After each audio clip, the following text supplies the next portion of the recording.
reception, fantastic. Absolutely incredible. It's just beautiful to just drink it all in for a moment.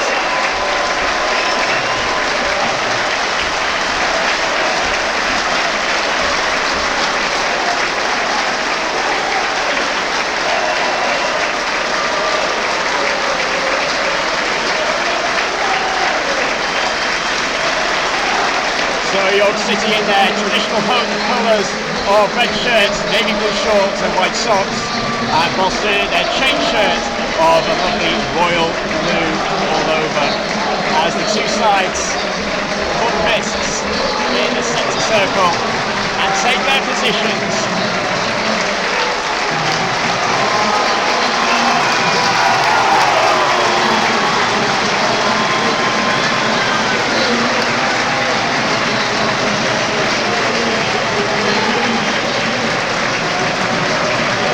York City manager John Askew said during the week that it's important to play the game, not the occasion. But Chris, how difficult must that be when you step out onto the pitch and turn up to a rapturous applause? I mean, I've been in Premier League grounds, in Premier League games that have been considerably quieter than this. Yeah, it's absolutely tremendous, isn't it? But yeah, I must admit, that them words are very true. Play the game and not the occasion, really, because it is very, very difficult and quite easy to get into the occasion, really, rather than anything else. And lads have just got to realise it's just another game. Get down to doing what you normally do, and just put in as much an effort as you possibly can. And you find that you just can't play on adrenaline for 90 minutes, and who knows, this could go to extra time, and that would be 2 hours. You just can't play on adrenaline for that length of time. No, it's like you said before as well. It's an even Stevens, really. Both teams have had a similar season, really, in the fact that they've been up and down a little bit, but both come good towards the end of the season and got into the playoffs and had some great results in the playoffs. Well, when it comes to Boston United, you are guaranteed goals because they have failed to score in one game in the last 36 in all competitions. The last time they failed to score in a game was on the 8th of January in a goalless draw at Gloucester City. As for York City, they have become a bit more attacking under John Askew than they were this week Watson. Attempting to remain defensively solid. The players have taken to their starting positions. We're just waiting on the referee. And all of a sudden my adrenaline has started to get going as well. So it will be Boston together as well. Paul Green, the only man in the centre circle, ready to kick us off. We're just waiting for the referee. Some balloons, you might have heard, have been popped around us. Some balloons have made their way onto the pitch. Tremendous atmosphere. And of course, as we've been emerging from the restrictions that we've had over the last 2 years, it's just amazing that we are back in amongst the fans. And of course, as a commentator myself, it's just so nice to have the fans back and let the fans do the talking sometimes, because it's just not the same, is it, when you're just surrounded by silence when there's a big game like this going on. No, that's right. Like you say, we've had a horrendous time when there was no fans. There was probably 30 at our ground, I think, for some games, and no atmosphere whatsoever, really. And you felt sorry for the lads actually playing a game. But of course, at this level, when so many clubs are relying on their matchday income from the fans as well. Yeah. So the referee has counted up the players. The 2 goalkeepers are ready. The referee's ready. The whistle goes. Within a few hours' time, one team's agony will be the other's ecstasy. It remains to be seen which way round that will go. A very warm welcome to you. I'm your matchday commentator, Rob Spiro. Alongside me is Chris Cook. A very warm welcome to you wherever you are in the world. Thank you so much for watching this live stream for the Vanarama National League North Promotion Final. As Sariki plays it back to Marcus Dewhurst. First kick for the goalkeepers, that's what you call an up and under. Sanders heads it out wide to Dyson. He can be quite productive when it comes to playing down the right. And now Donaldson tries to win it back for York. Wins the throw on the far side.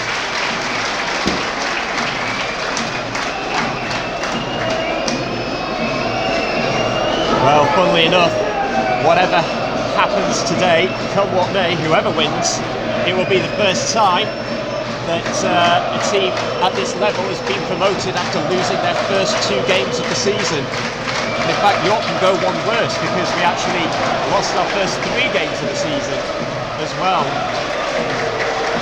In fact, the first time that it's actually been done since this level was split into a north-south divide in 2004.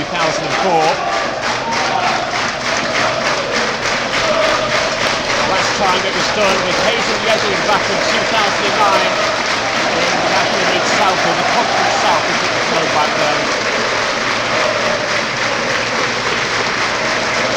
And the York City fans below us are giving the team a standing ovation. The long ball comes forward towards Mitch Hancock, just evades him slightly, and the ball is overran out of play for a goal kick. Good, Scott Garner using all his experience there, letting the ball go over his head there for a goal kick, and Marcus Dewhurst will be pleased to have an early touch. Young lad that we've actually got on loan from Sheffield United this season, and he has been absolutely tremendous all season. Yes, he was man of the match, I believe, when the two sides met here back in March. Made a terrific number of saves, and of course Boston came away with a 1-0 win. But I'll tell you who I'm personally fearing today is the player that's actually closest to us, Femi Siriki, who made his debut in this fixture back in March, and he caused Scott Barrow a lot of problems on our left side, Boston's right.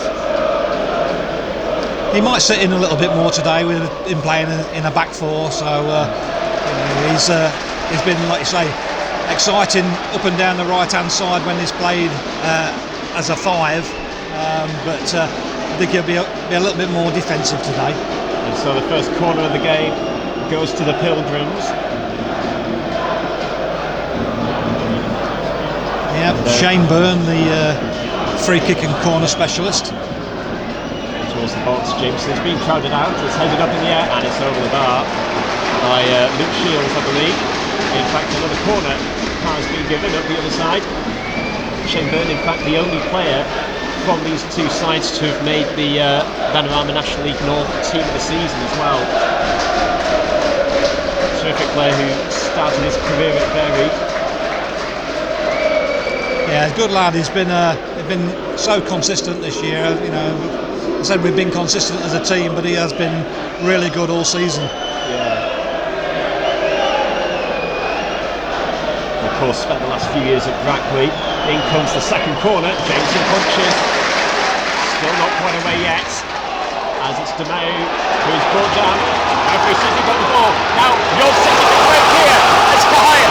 Plays in Rich Hancock. He needs support. And they're coming together between Hancocks and Keenan Ferguson. The ball goes York City's way right by the corner flag.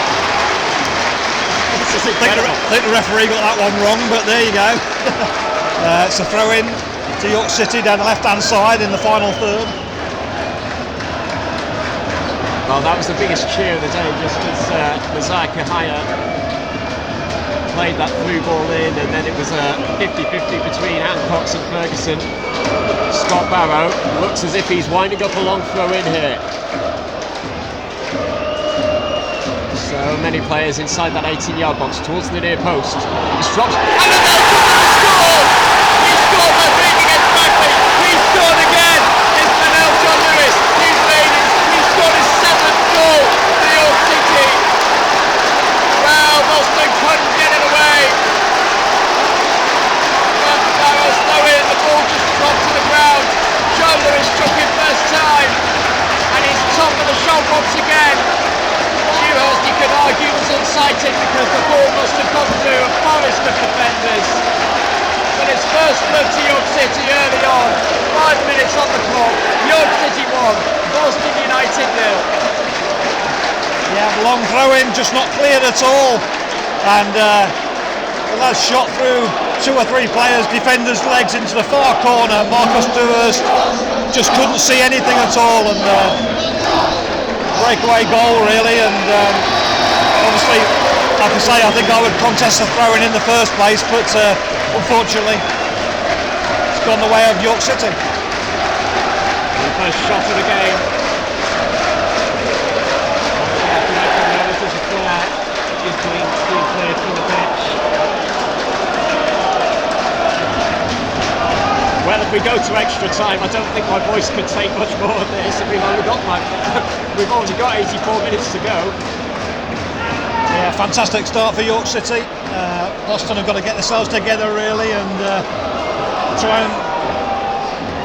I'll tell you what, if I could offer any hope for Boston is that Paul Cox has got a considerably better record against John Askey in his career. He has won 5 matches, or John Askey has only won 2 games against his opposite number today out of the 9 occasions that they've been up against each other. Funnily enough, both of those wins for John Askey came when Paul Cox was managing Guiseley back in the National League in the 2017-18 season. Danny Elliott competing there for a ball, which been put out for a corner, so another corner from the left-hand side, and Shane Byrne about to put this one in. Quick response would be great for Boston. Well, the 2 corners a few moments ago from that side did cause a few problems. Switching once again towards the centre box. Jameson plays it, catches it, and safely that's the ball. York looking for a quick getaway. Kahaya looks as if he might have been offside, and indeed the flag does go up. And all of a sudden you can start to smell that flare that was thrown onto the pitch. Yeah, I felt sorry for Keenan Ferguson really, because he got in from the left-hand side to cover the ball into the channel and did well. And like I say, I thought he cleared the ball against the York player, but the referee didn't agree with it and give the throw into York, which obviously led to the goal. So, well, it was a terrific tackle. How many times do we see defenders put a foot wrong, and Ferguson in that case put a foot wrong. Dewhurst it is with the free kick. Sanders it is heading it away. Played out wide to Green. Savicki on the underlap. Green cuts inside onto his left foot. It's a good cross in. Only half cleared so far. Bit of miscommunication in the back there. Donaldson forces a foul and extinguishes the danger.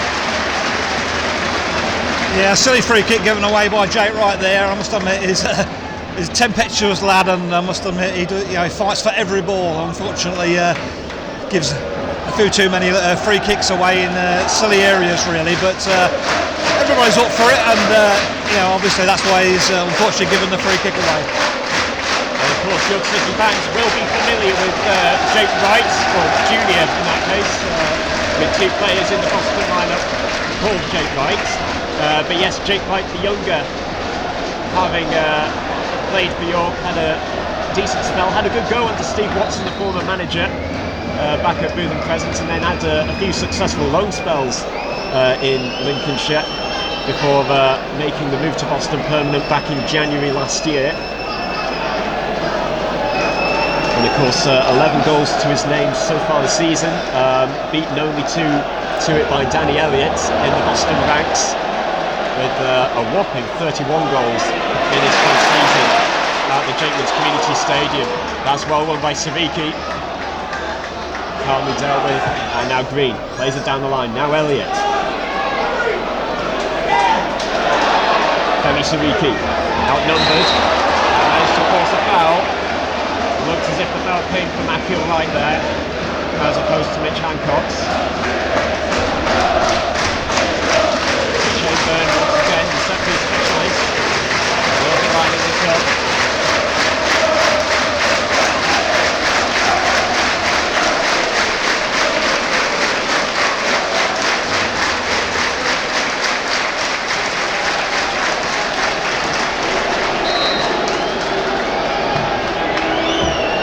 Byrne it is, towards the far post once again, headed away this time by John Lewis, the goal scorer. Played out wide, Byrne once more, Green on the overlap. Here is the 39-year-old veteran. And it's volleyed over a decent effort though by Luke Shields. Luke Shields, that was, yes. Yeah, good cross from Paul Green. Unfortunately missed at the near post, I think, by Jake Wright, but fell to Luke Shields, who has scored a few goals for us this season, and he's pretty useful from set pieces, but unfortunately not with overhead kicks from just inside the box. Well, I'll tell you what, some stats are that York's record this season after scoring first, they've done so 34 times this season before today, and gone on to win 27 of those 34 and lost twice. The last time being in the FA Trophy semi-final against Bromley back at the start of April, and then the second home game of the season against Brackley after Akil Wright gave Livingston the lead and then conceded 2 late Hannah goals. And what was something at the beginning of the end for Steve Watson, despite a hint of a recovery, but since John Askey came into the picture, the Minstermen have been on some blistering runs of form, which has really elevated them to get into this position. The free kick is taken fairly quickly as Hancock's plays it back to Dyson. And now McLaughlin moves it into the box, cuts onto his favourite left foot. Is it his favourite? Might not be at the moment because that was a long way on target, but it's another chance for the Minstermen. Goes begging. Yeah, good football from York. Played into the edge of the box and a good turn from the lad, and unfortunately just got under the ball and fired it over. But driven to a game of two ends at the moment. I must admit, they're both competing, so that's good. Well, funnily enough, one of the 2 occasions that Boston have come from behind to win this season was against Morpeth Town in the FA Trophy, which, funnily enough, York City did exactly the same back in February, came from behind to beat Morpeth Town in the FA Trophy. And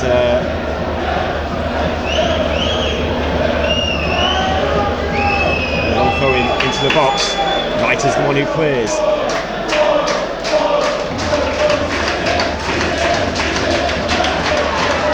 Dyson tussling there alongside Brad Abbott. Wins the goal kick. Yeah, good defending, that, very, very good defending. Brad Abbott trying to get around the player, but unfortunately the defender holds him off and earns York City a goal kick. Did well there, the defender.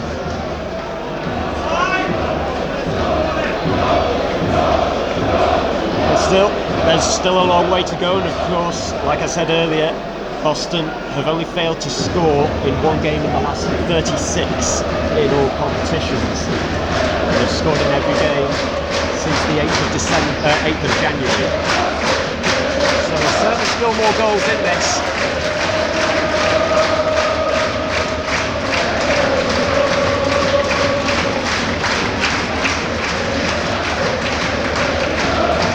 York can have the throw-in on the far side, just inside the Boston half. Hancock's heads it on, and the offside flag goes up against Donaldson. Donaldson, who's been something of a revelation here in his return to York City. Of course, his previous spell was back when the club played at Bootham Crescent when he was a youngster. And now the veteran striker is the club's leading goal scorer this season with 14 goals. And impressive considering he spent quite a while out with injury. He's only recently returned from injury, and well, in his absence it's been Kurt Willoughby and L. John Lewis, and even Akil Wright has been dipping in with the goals. Boston forcing a corner there.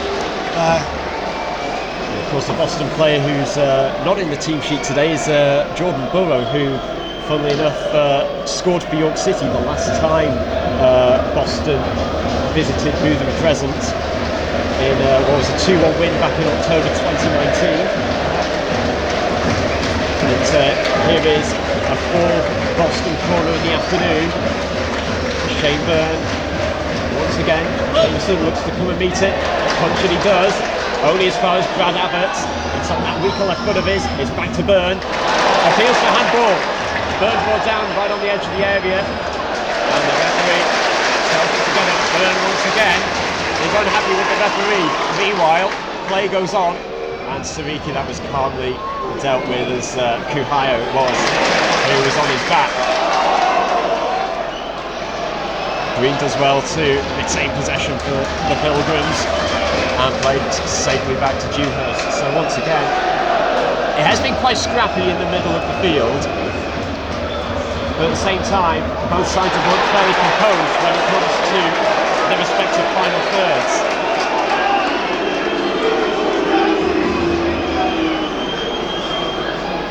Paul Green, of course, certainly showing that he's still got it at 39 years of age, and he was a mainstay for quite a few years in the Championship. He made 241 appearances in the second tier of English football during between 2008 and 2016. Played for Derby, Leeds, Ipswich and Rotherham at that level.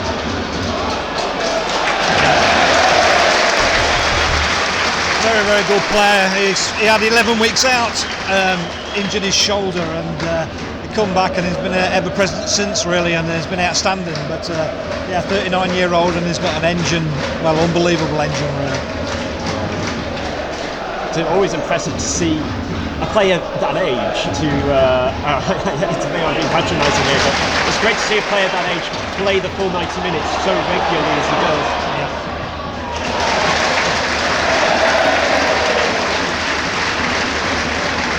Well cleared away by Barrow.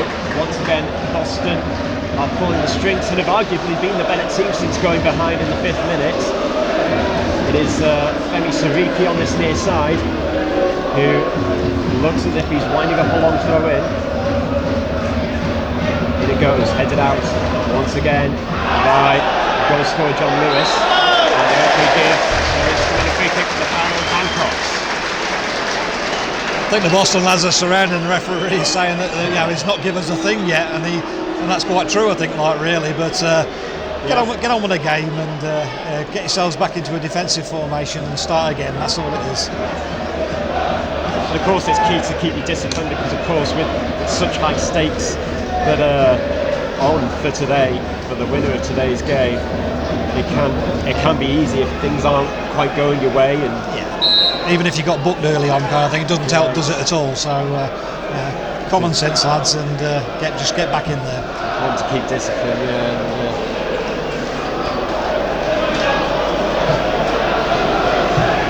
Hancock's lofts it over his head.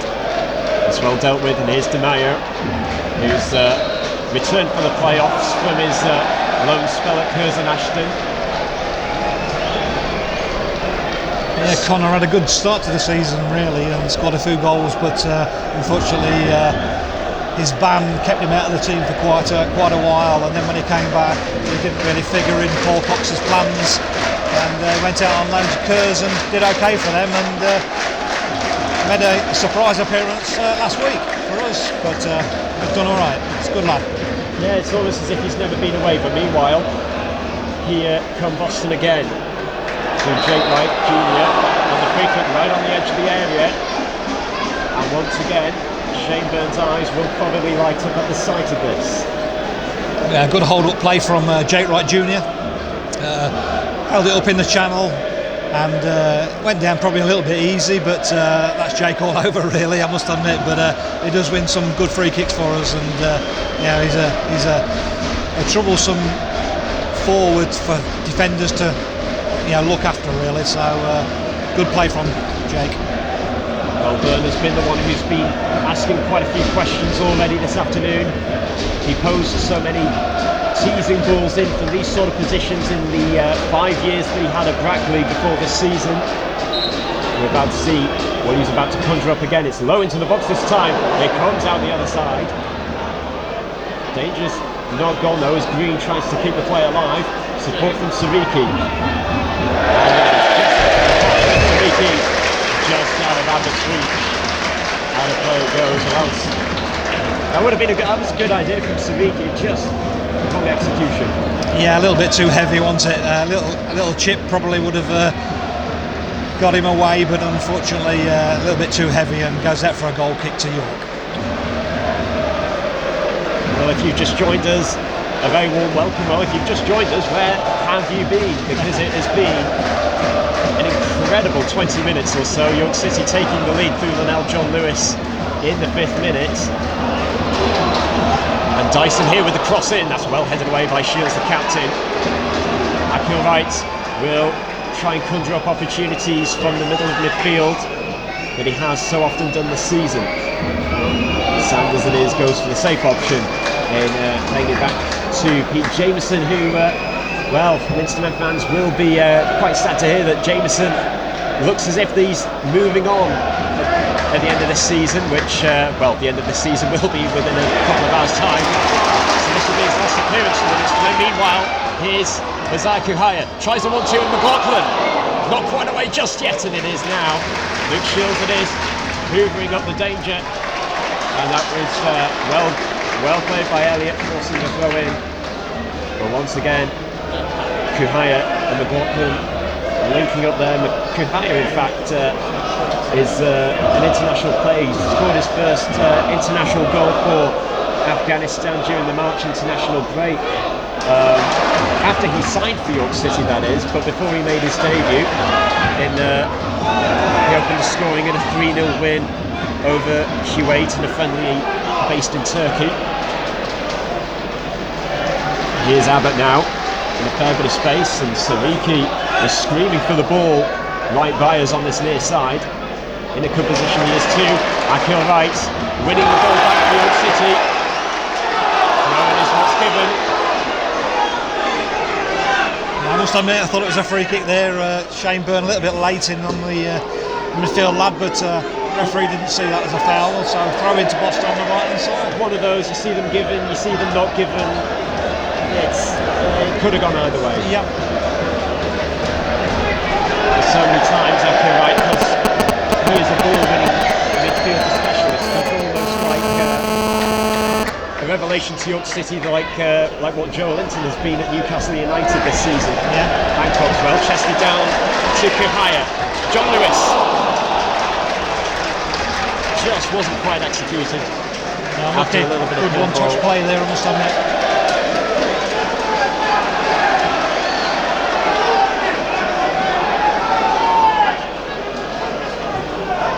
Throwing down the line. It's an excellent tackle by Sanders on Jake Wright. Was that really necessary by the defender? Sanders it was who certainly seemed to push Wright.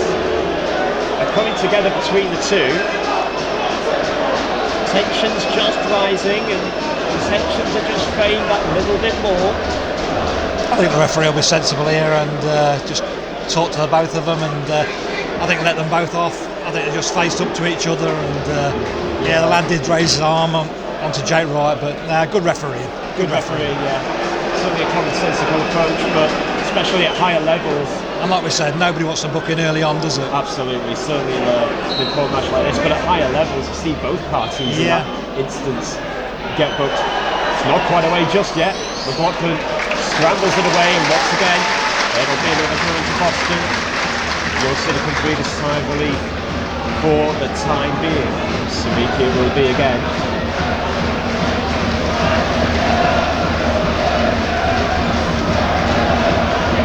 John Lewis heads it away. Donaldson manages to come away with the ball, and that was an excellent tackle there by Di Maio. Byrne twists and turns and finds Sariki inside onto his own foot. Well tackled by Wright.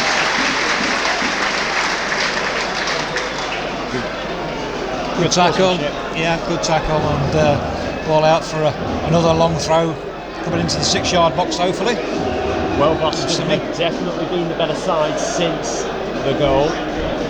You just wonder, will this pressure toll on the York City defence? Hancock's down, looks as if that's a head injury. The ball goes wide eventually.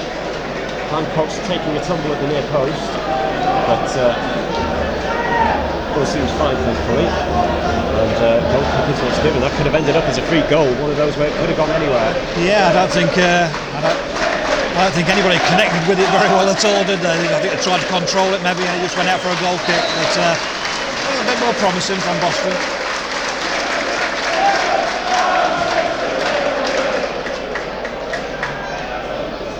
Towards John Lewis, tries to nod it on to find Donaldson.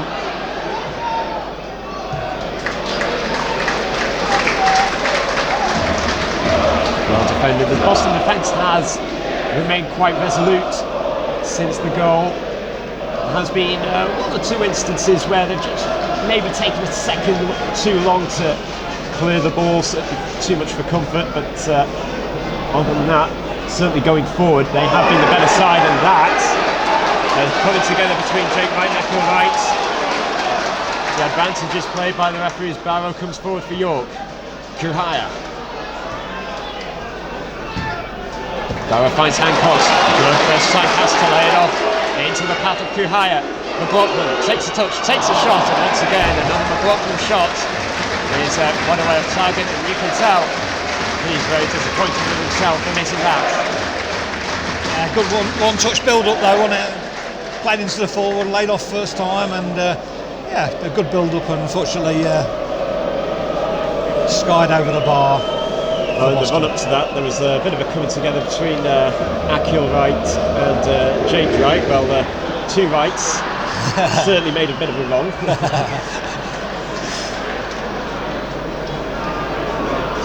There might be more puns coming up, you never know. And, well, dispossessed there. Elliott pounces on the loose ball. He goes down, holding his leg. Looks as if that was just inside the area. Goal kick given. Well, Boston fans look away now because Danny Elliott looks to be in some discomfort here. And that does, well, the referee hasn't waved the physio on. So it looks better than first feared,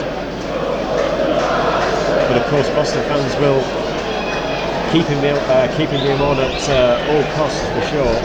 31 goals so far this season. Of course, 11 of those have been penalties. 11 penalties in a season. I mean, most teams collectively wish to get not even half of that amount of the season. Yeah, he's a very cool penalty taker as well. So. Tends to send the keeper the wrong way first.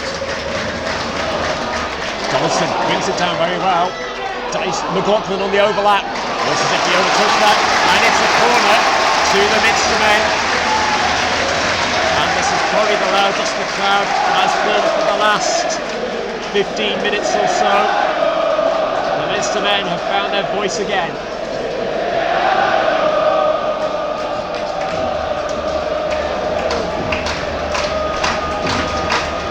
An in-swing corner from McLaughlin's left foot.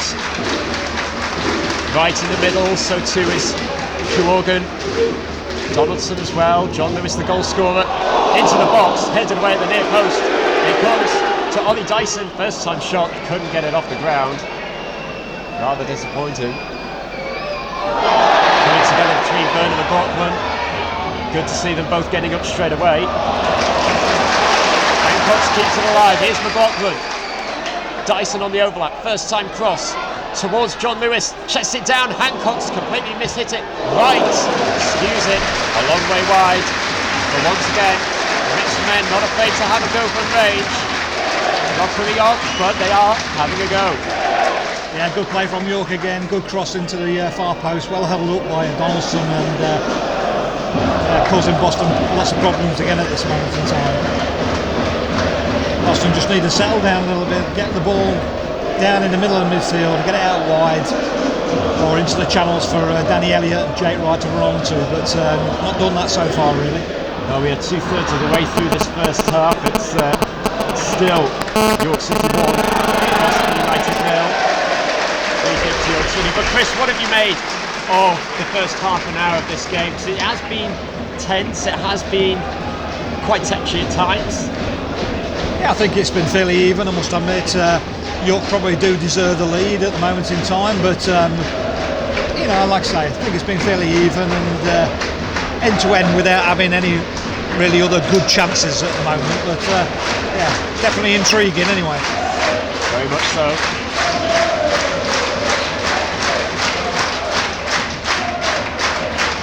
Dinked into the box towards the shot. John Lewis. Suiki it is who's on hand to help it away and find Elliott. Calmly done by the striker.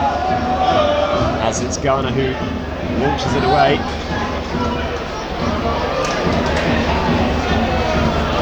Right, wins the ball in midfield. That's well played by Brad Abbott.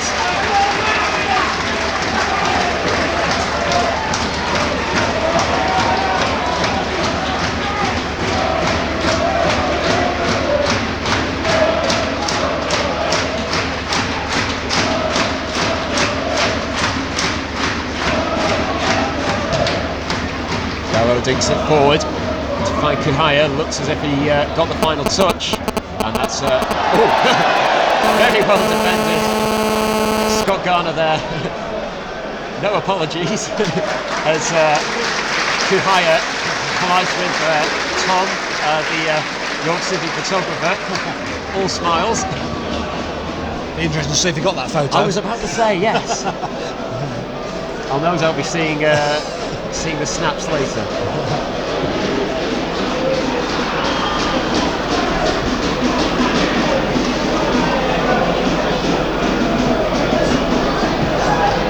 Dyson unable to find McLaughlin, but it might come to Hancock, and good calm defending once again by Luke Shields.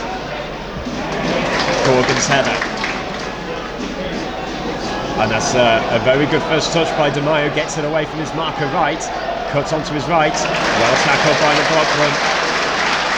There was Elliott, there was Green in the middle waiting for a potential cross from Bennett.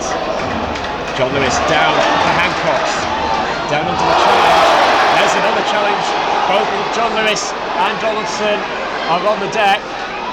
The advantage is played as Kahaya has it on the left.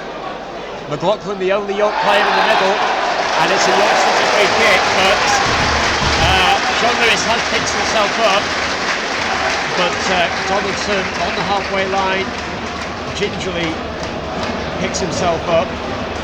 Yeah, probably a free kick on the halfway line. I thought he did come through Donaldson and caught him, but definitely a free kick down on this left-hand side as well. So, well, we don't have the benefit of replays, but the tackle on the coming together on John Lewis looked as if it was a fair 50-50, just the way that he collided with him. yeah. It's a sharp intake of breath, and of course John Lewis was a doubt going into this game. Right.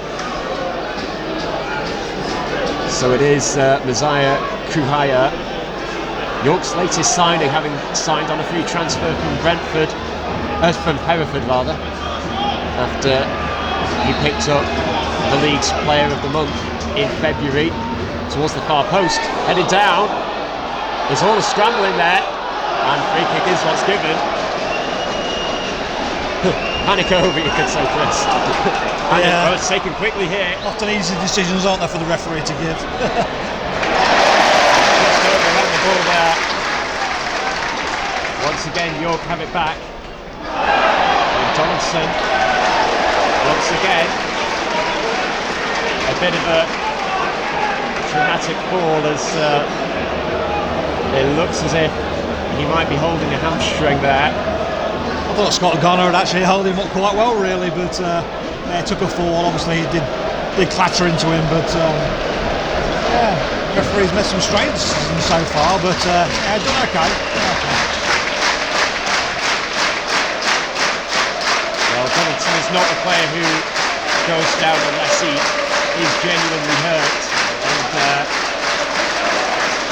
well, the last few minutes, the Minster men have been pulling quite a few strings, and with 10 minutes or so to go in this first half, the Minster men, as far as the last 5 minutes are concerned, they look as if they might be doubling their lead before half-time. Dewhurst looks as if he has control of that, commanding his element very well. The ball in search of Elliott rather.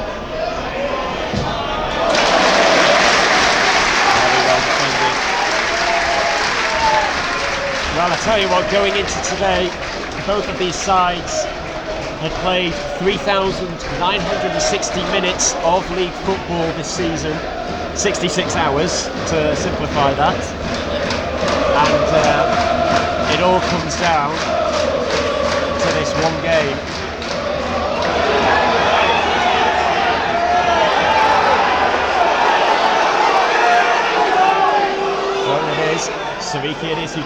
quickly. Nodded on by Elliott. Wright is the one whose clearance finds Kuhaya. Well supported by Hancock. Comes to Wright. A bit of pinball in the midfield, and Wright loses it out to Elliott. Some good passing as Boston sprayed out wide. Abbott with the final touch in search of Green. And of all players, Donaldson is the one back there. Shouts a man on Ollie Dyson. Well composed by the makeshift right back. Kuorgan using his strength, but to no avail. And Elliott looks as if he wanted that headed into his path. Barrow it is coming forward. Down into the try by Abbott. And once again, Abbott shows his discretion. I think it's a booking more so for dissent than for the persistent fouling or persistent dissent, because Abbott, well, he's not really been happy. Let's just say he's not been happy with the referee's decisions so far this afternoon, to put it mildly. And now he hasn't, has he? He's had a go at him right from the start, really. But I've got a bit of sympathy for him there. I thought he got back into him well. Yeah, it probably was a free kick, but yeah, shouldn't any form of dissent can be booked, isn't he? So yeah, there you go. Well, we are approaching the 4,000th minute. Of course, that does not include the added time at the end of each half throughout the season. Barrow it is with the long ball. Donaldson with his eyes into the sun. It's still in the box as Corrigan tries to keep it alive. Donaldson once more onto his left foot. And here it is! Well, that's the closest we've come to a goal since the opening goal. Well, Dewhurst, well, that means for Boston fans, Dewhurst is down here, and it looked as if he fell very awkwardly when the physios are having to come on, so this does not look good for Marcus Dewhurst in what will be his final game for the club before returning to his parent club Sheffield United. Yeah, great footwork there by Donaldson, and didn't think the big man was capable of hitting a 25-yarder like that with his left foot. Even more the concern for Boston is that they don't have a substitute goalkeeper. And so, well, it's an anxious wait. We shall see. Well, Dewhurst is sitting up, which I suppose is a bit of good news. And back to his feet, which I suppose Boston fans will be relieved at seeing. But with no substitute goalkeeper and with more than half of the game remaining, that must have been a heart-in-the-mouth moment for the Pilgrims. Yeah, I didn't really see him land at all, did you? It was like I say, I was watching the ball, good effort, great effort from Donaldson, and top of the bar. Marcus Dewhurst reeling backwards really, and probably thought he got it covered, but he just probably winded him landing on his back maybe. Yeah.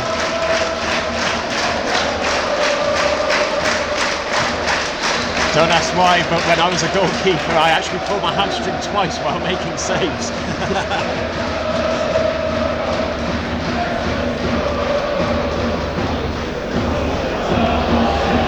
One of those was actually in a training session to add insult to injury. I think it's really important that Boston keep the score down to 1-0 going into this difficult period of the game really, and if they can get themselves into half time with just a 1-0 down, they'll probably be happy with that. Interesting, yes. So you think most fans would take the 1-0 1-goal deficit at half time? Yeah, definitely. Would you said the same thing about 15 minutes ago? I think we was under pressure as well, weren't we? You know, I mean, like you say, it was we had a good 10-minute period where I thought that we looked like equalising, but getting into the right positions, a chance, But absolutely, they've done all right. Still hangs in the balance. Hancock's it is. Hancock's and Garner once again coming together. Hancock's is onside, but that's very well defended there by Ferguson. Very good tracking back from the defender. Yeah, really good considering he's right-footed defender and he's playing at left back today, and he's got so much pace as well. He's only a young lad obviously, and he does get back in and cover round for the centre halves, etc. But good play there from Keegan Ferguson. Of course, especially at this level, it's quite common to find makeshift fullbacks, players playing in that position when it's not exactly natural to them. I mean, we've got number 7 Ollie Dyson in right back, but in the meantime here's Barrow with a long teasing throw in, headed out only for the time being. John Lewis with his first touch that took him away from goal, so it was always going to be difficult. He had to quickly take the shot quite snappily and got a bit too much underneath it, but a good attempt from the shot there. Good control, like you say, just took him away from goal a little bit, but he was unlucky with his connection, just hit it a little bit too high. Funnily enough, as it stands, it is John Lewis's goal that will take York City up into the National League, which, funnily enough, 2 years ago in York's final game prior to the lockdown in March 2020, John Lewis absolutely ripped the York's defenders to shreds on quite a cold Tuesday evening when he was playing for Hereford. Right. In what ended as a 4-1 victory for Hereford, who had only gone into that game winning 1 game in their last 26. Absolutely tore the York defenders to shreds, and that defeat for York meant that they missed out on first position after the league was eventually decided on a points-per-game basis. So John Lewis prevented us getting promotion 2 years ago. He might help us this afternoon. It is Byrne, a sense of indecision there. Stay calm and certainly playing to the game rather than the occasion, shape, and you can certainly see, I mean, I've been an admirer for his for quite a few years in his time at Brackley. You can certainly tell that he certainly merits his place in the National League North team of the season. Yeah, it's been outstanding, I must admit, and I think if our forwards were better at coming off the defenders and showing a little bit more, yeah, you'd see even more from him really, but he does do well for us. Questionable decision by the York City fans think. I thought the York City man won the ball there, I must admit, and thought it was a clean win. Well, it's Matt Corlett's decision is final, and Boston have a free kick in a very good position for the Pilgrims, and unsurprisingly it is Byrne. It looks as if, do you think he will shoot from here, or the way that the players are set up in the middle, it looks as if there could be a bit of a dink towards the far post. I think it'll be a cross. He scored a great free kick at Curzon Ashton about 8 weeks ago into the top corner, but that was from the left-hand side of the 18-yard box, and I think this is... It's within shooting distance. Yeah, but I think the keeper should be comfortable from there. Hopefully he isn't.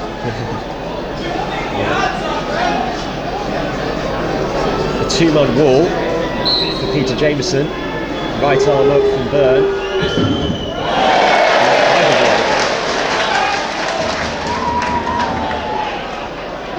That's a good first touch, followed by the slip there by Wright.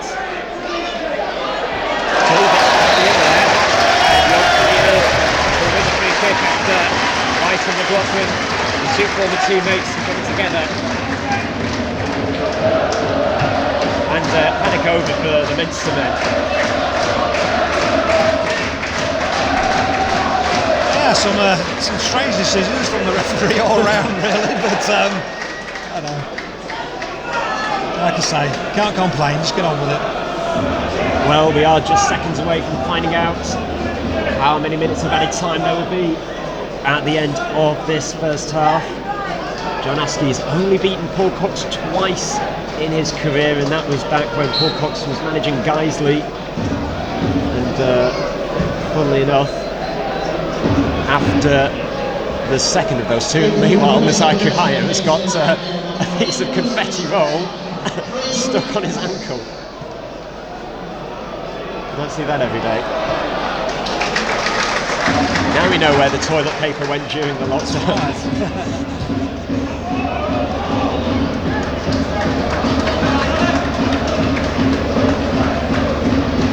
It is York City thrown right down beneath us. But Yes, it was John Askey's win as Macclesfield manager back in February 2018 against Guiseley that ultimately cost Paul Cox his job at Nethermore after Cox could only win 4 of his 29 matches in charge for Guiseley. Just a stone's throw away from here, of course. And Guiseley, we wish them well following their relegation that was confirmed a couple of weeks ago. Strange period that for Paul Cox at Guiseley, wasn't it? Because he went there with a good record and unfortunately just did absolutely nothing for them. But he's done well for us since he come in and steadied the ship really, and obviously got us into the playoffs. Certainly a proven manager at National League level as well. I remember his time at Mansfield Town, Torquay, Barrow as well. That's right. Keeping them up when they were struggling. And in fact, this is actually his 3rd time in the opposition dugout here at the LNR Community Stadium this season, which will actually be a record for amount of times for an opposing manager, because he was Kettering manager at the start of the season, and of course beat the Minster men by 2-1 back in November.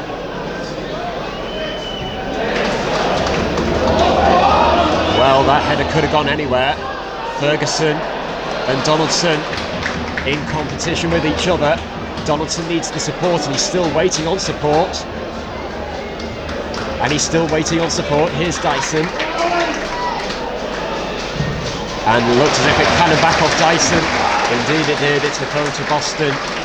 Yeah, good defending from Conor De Mayo there. I must admit, I thought the lad had got past him and was going to put a cross in, but yeah, good defending from De Mayo hoovering up the danger off Dyson. Very good. Thank you. I would say I'm here all week, but I'm not. Here's John Lewis. McLaughlin got it stuck under his foot. Here's Sariki now. And there is the half-time whistle. Well, it has been an enthralling first half, just the 1 goal. And that came from the striker, and now John Lewis for his 7th in the second half, Chris.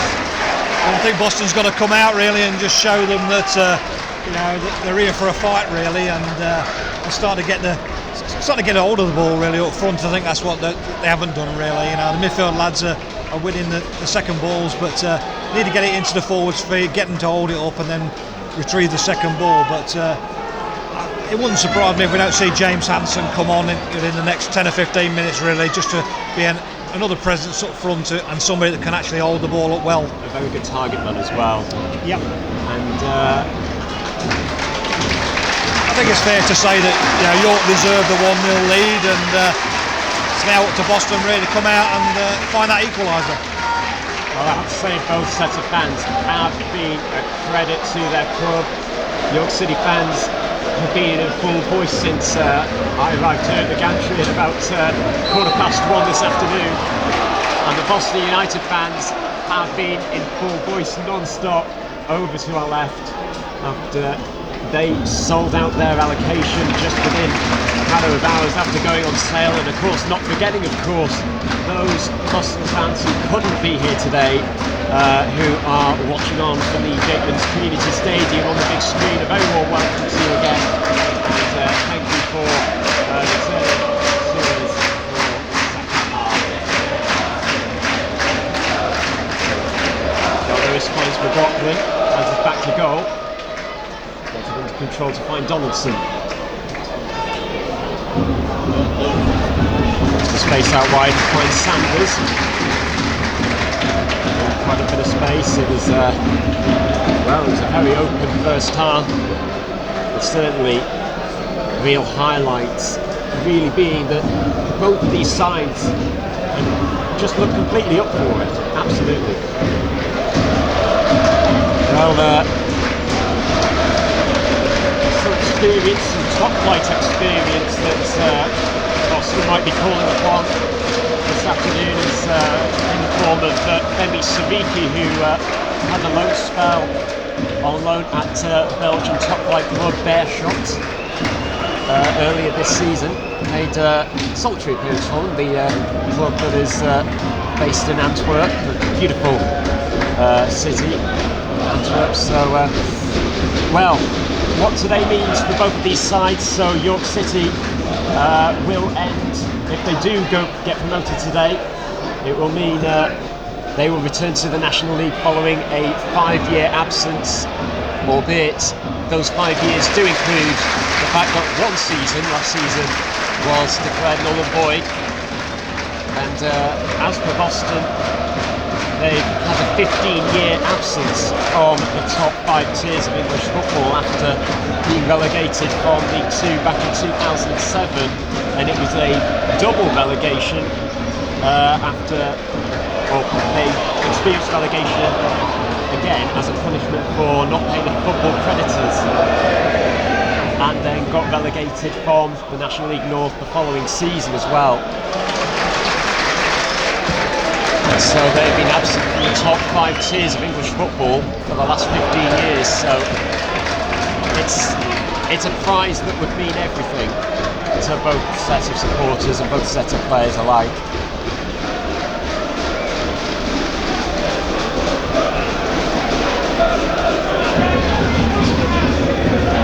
But it is. We couldn't quite bring the ball down, and in search of green it was. After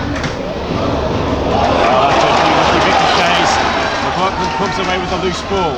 Here's Donaldson to bring it into the Boston half. Here's a down the play, that's good defended by Garner.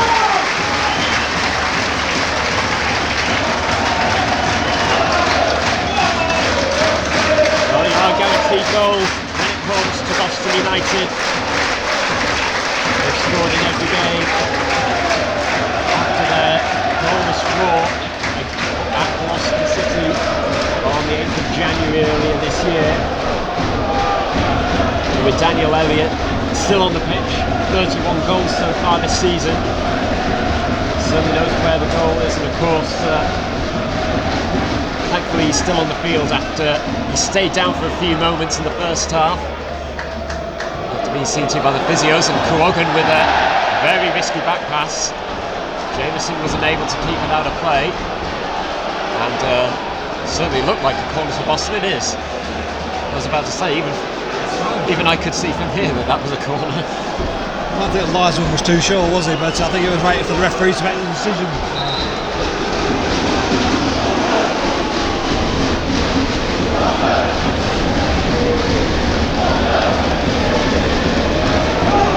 Once again, Shane Byrne taking the corner kick from this left-hand side. Looking at Boston have scored 40 goals in second half so far this season. That's in all competitions as Byrne knocks it towards the far post, and it did come off the Boston head, I think. Scott Garner, I think, or could have been Luke Shields, I think. I think Scott Garner challenged the keeper, I think, and Luke Shields met it at the far post, but just got a little bit too high for it, and for him, I mean, and he got underneath it and headed it over the bar. Well, that's the first time this afternoon that Peter Jameson has looked kind of like he was lost in no man's land there as the corner came in.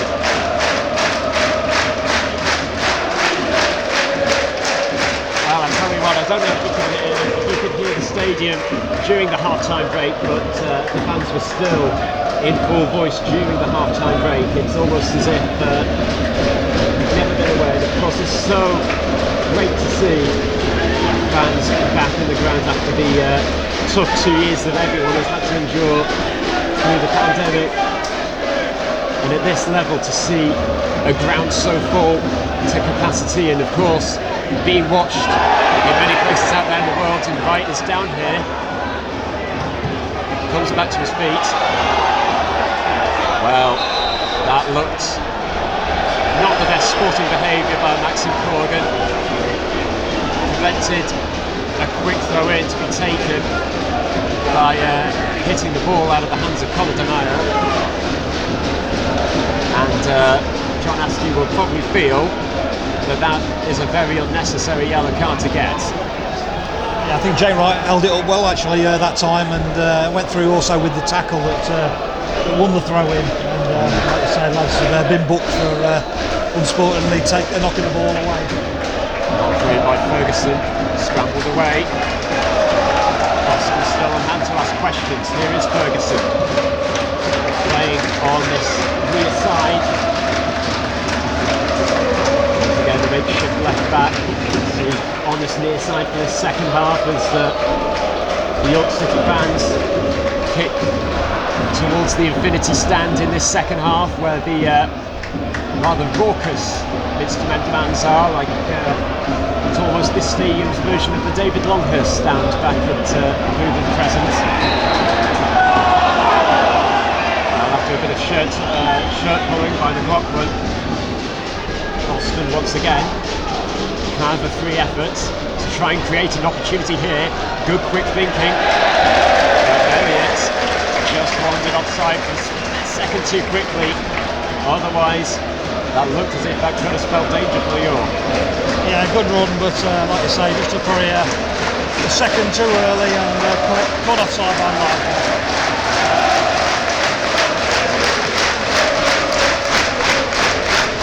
This is great to see. Both sets of fans, all of them on their feet.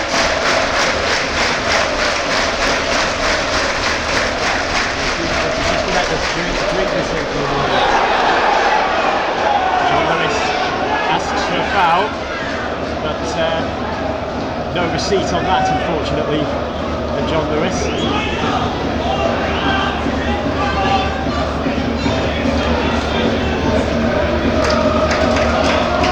Dyson it is with the first time ball in search of the man affectionately known as the Shop. I think Scott Garner was thinking, don't let the ball bounce, and obviously had to connect it early. Safety first, it would have, had he tried anything else, it could have easily spelled danger. So that's right. Safety first indeed. It's not in the most dangerous of positions for York City.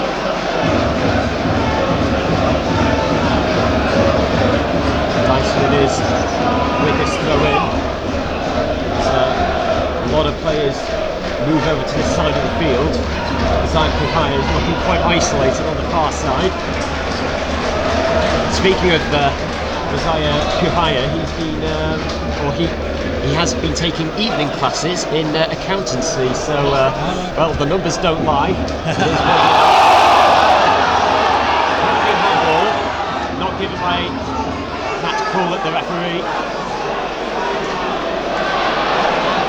Sariki does well to get away from Kuhaya. Can he get away from Barrow?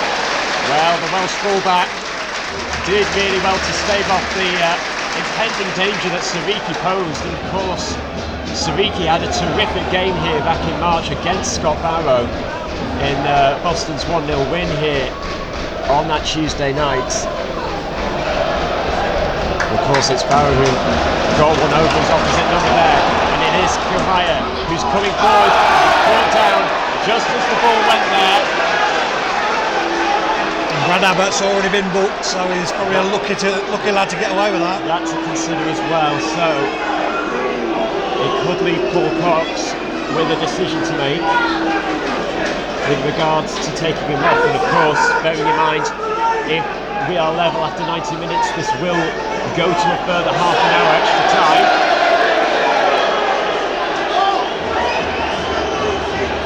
Well, Paul Cox voicing his displeasure and wanting the game to get a move on, and fairly aggressively tried to throw the ball.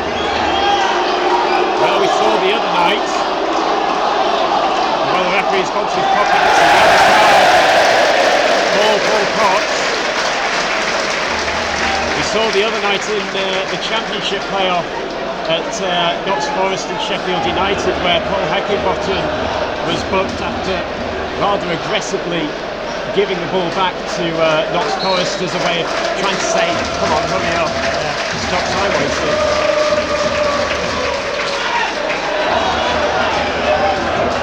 Donaldson slipped as he retrieved the ball.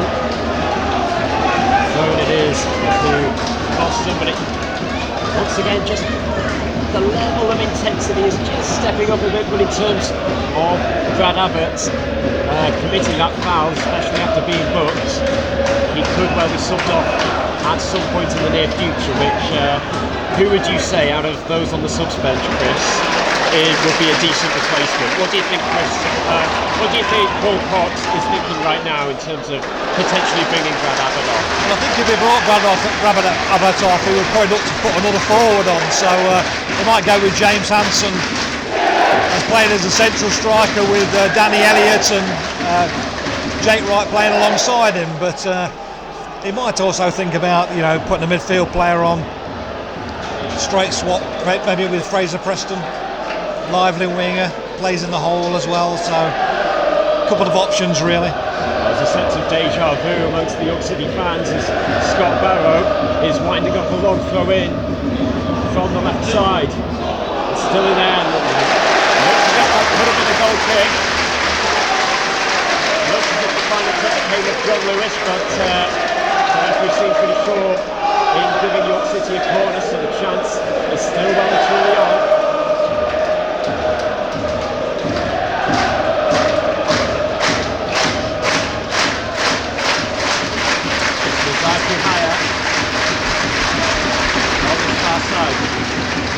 Right foot in, it's along the floor to Mitch Hancock, who's being outnumbered there on the byline. And another corner is what's given. The Minster men keep the pressure on. No doubt they would go for the same kind of tactic again when Kuhaya played it down to Hancock. It could be more expectant of a whip to cross in by the Afghanistan international. Short it goes to McLaughlin. On his left foot, gets the ball in. Wright was there, couldn't connect. Sariki it is who tries to block off Hancock's, and in the end, the defender did quite well. Here come Boston on the counter-attack. Here is Femi Sariki. Dyson with the tackle. The danger still present as Paul Green has it in the midfield. And Dyson. York fans voice their displeasure. Green didn't go down onto the challenge, but of course you don't have to go down in order for a foul to be given. And it is a free kick just inside the York half for the Pilgrims as they look to respond to the pressure that York City have been setting them for the last 5 minutes or so.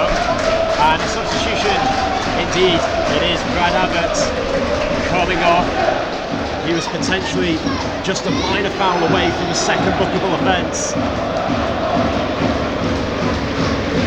Following his booking in the first half and then taking down the Zaku High a few moments ago.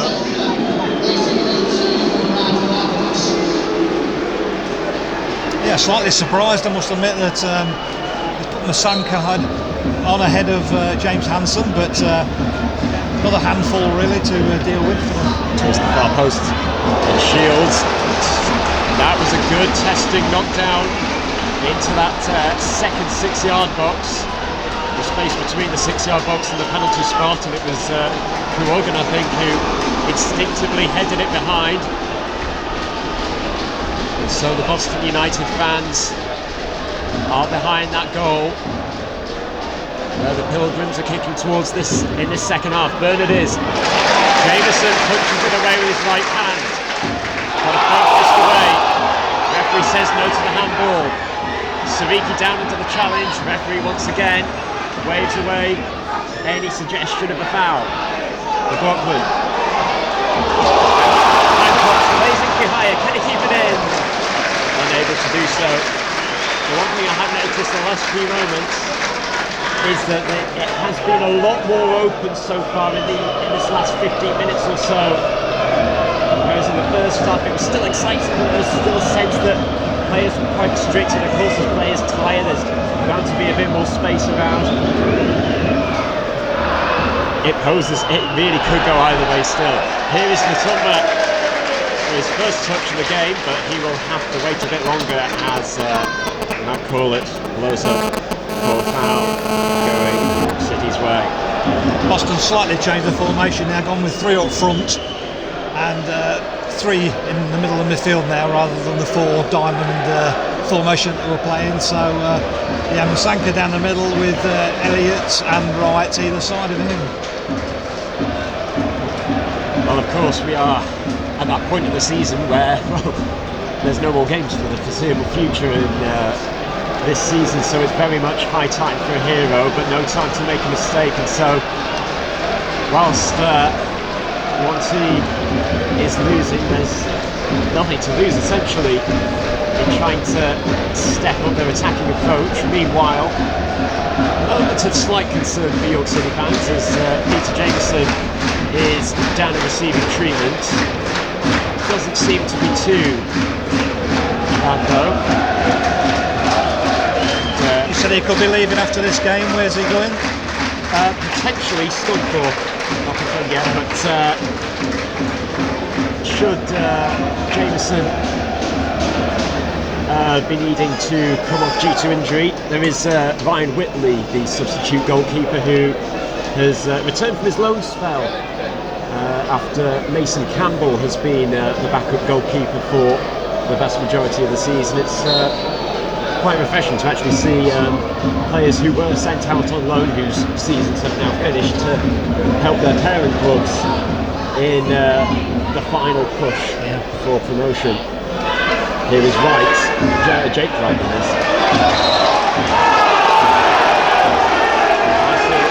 Looking to the strip right there.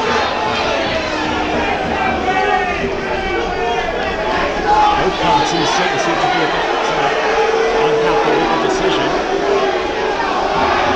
Wow.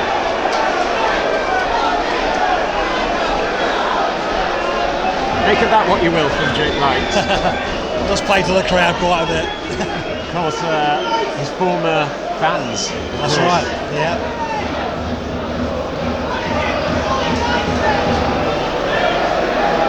Here is Dewhurst right on the halfway line to take this free kick.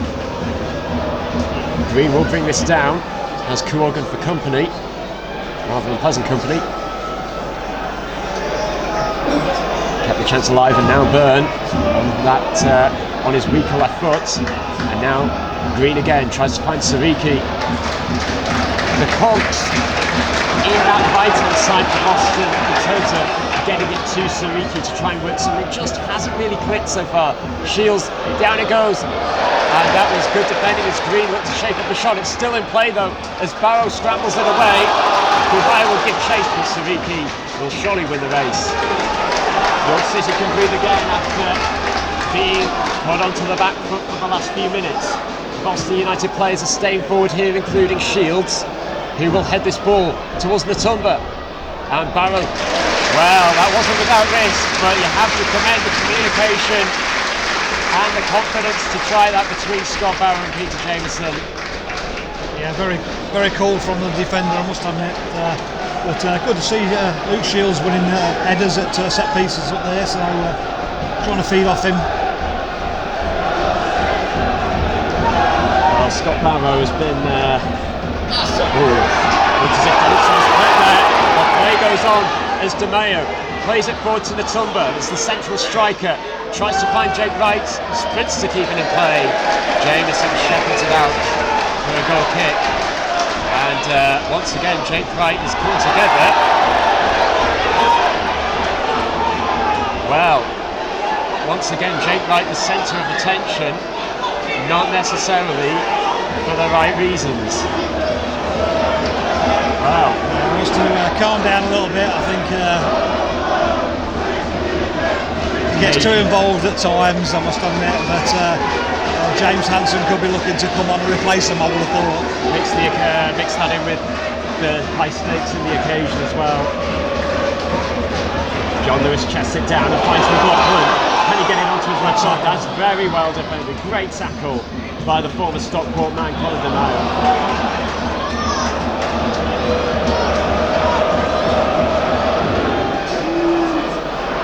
Well, McLaughlin has scored 5 goals so far, which and Barrow's down. Play goes on as Elliott takes the shot on, it goes wide.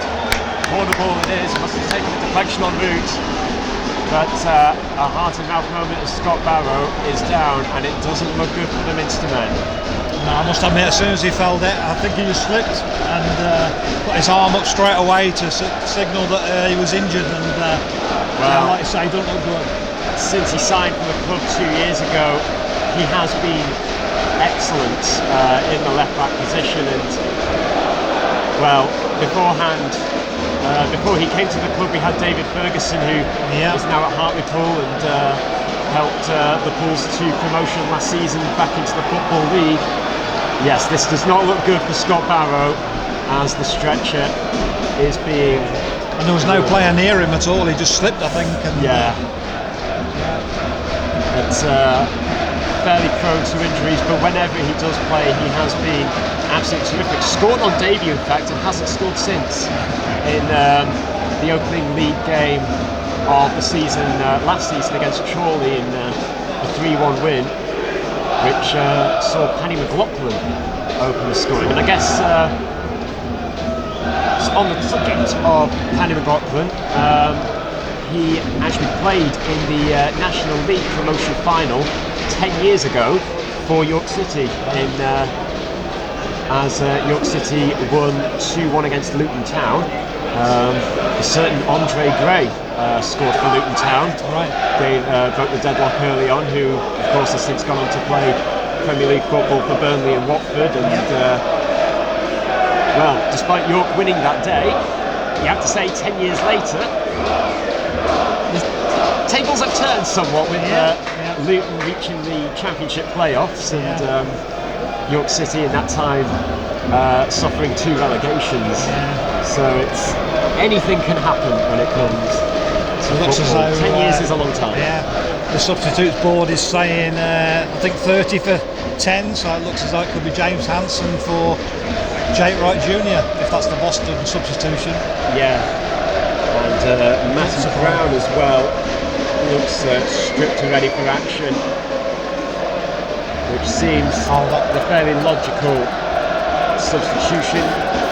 Quite possible that McLaughlin could move into the left back role, in fact, as he's certainly competent when it comes to filling in as a makeshift left back, and it could be that John Askey is wanting to move to a back 5.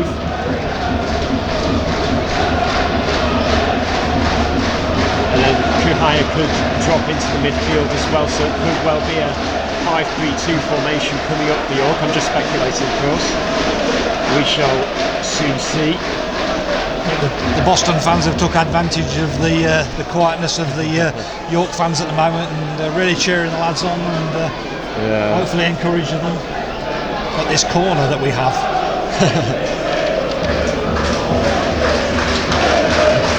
And as you can hear, the York City fans have been responding.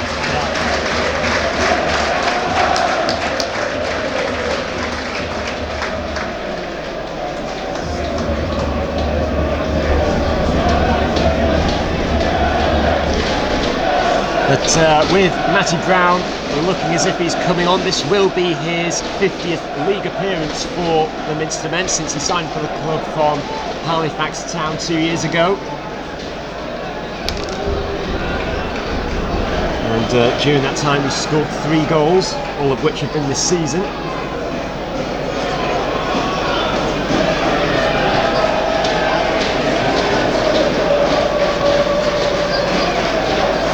In terms of players out there who've achieved promotion, actually Scott Barrow is being stretched off.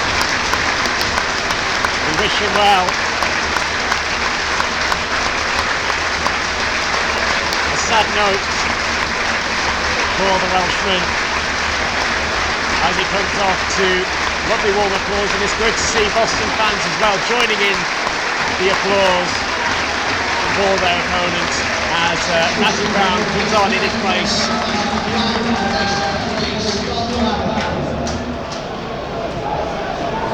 And potentially another change, which looks as if will happen in a few more minutes.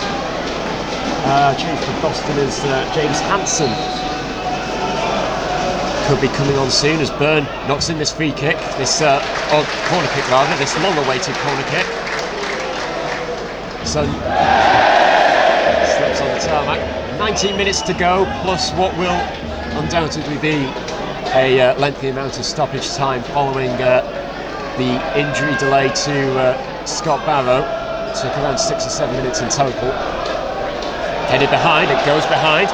Once again, Boston have a corner as they look to keep the pressure on.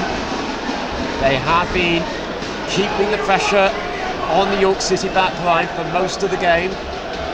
Jameson has been called upon quite a few times in the set pieces that have occurred this afternoon. Byrne once again, will one of these... Looks as if there could have been a push on Jameson, but the Minster men get it clear. Kuhaya was an option for down the line. McLaughlin decided not to pick him out and instead went for the safer option of booting it away. Yeah, like you say, I don't think he needed to have knocked it in the channel, did he? He could have played it down the line and York could have been away. But Jake Wright is still on the field, the former York player. Possible that he will be, that James Hansen will be taking his place very shortly. We shall see.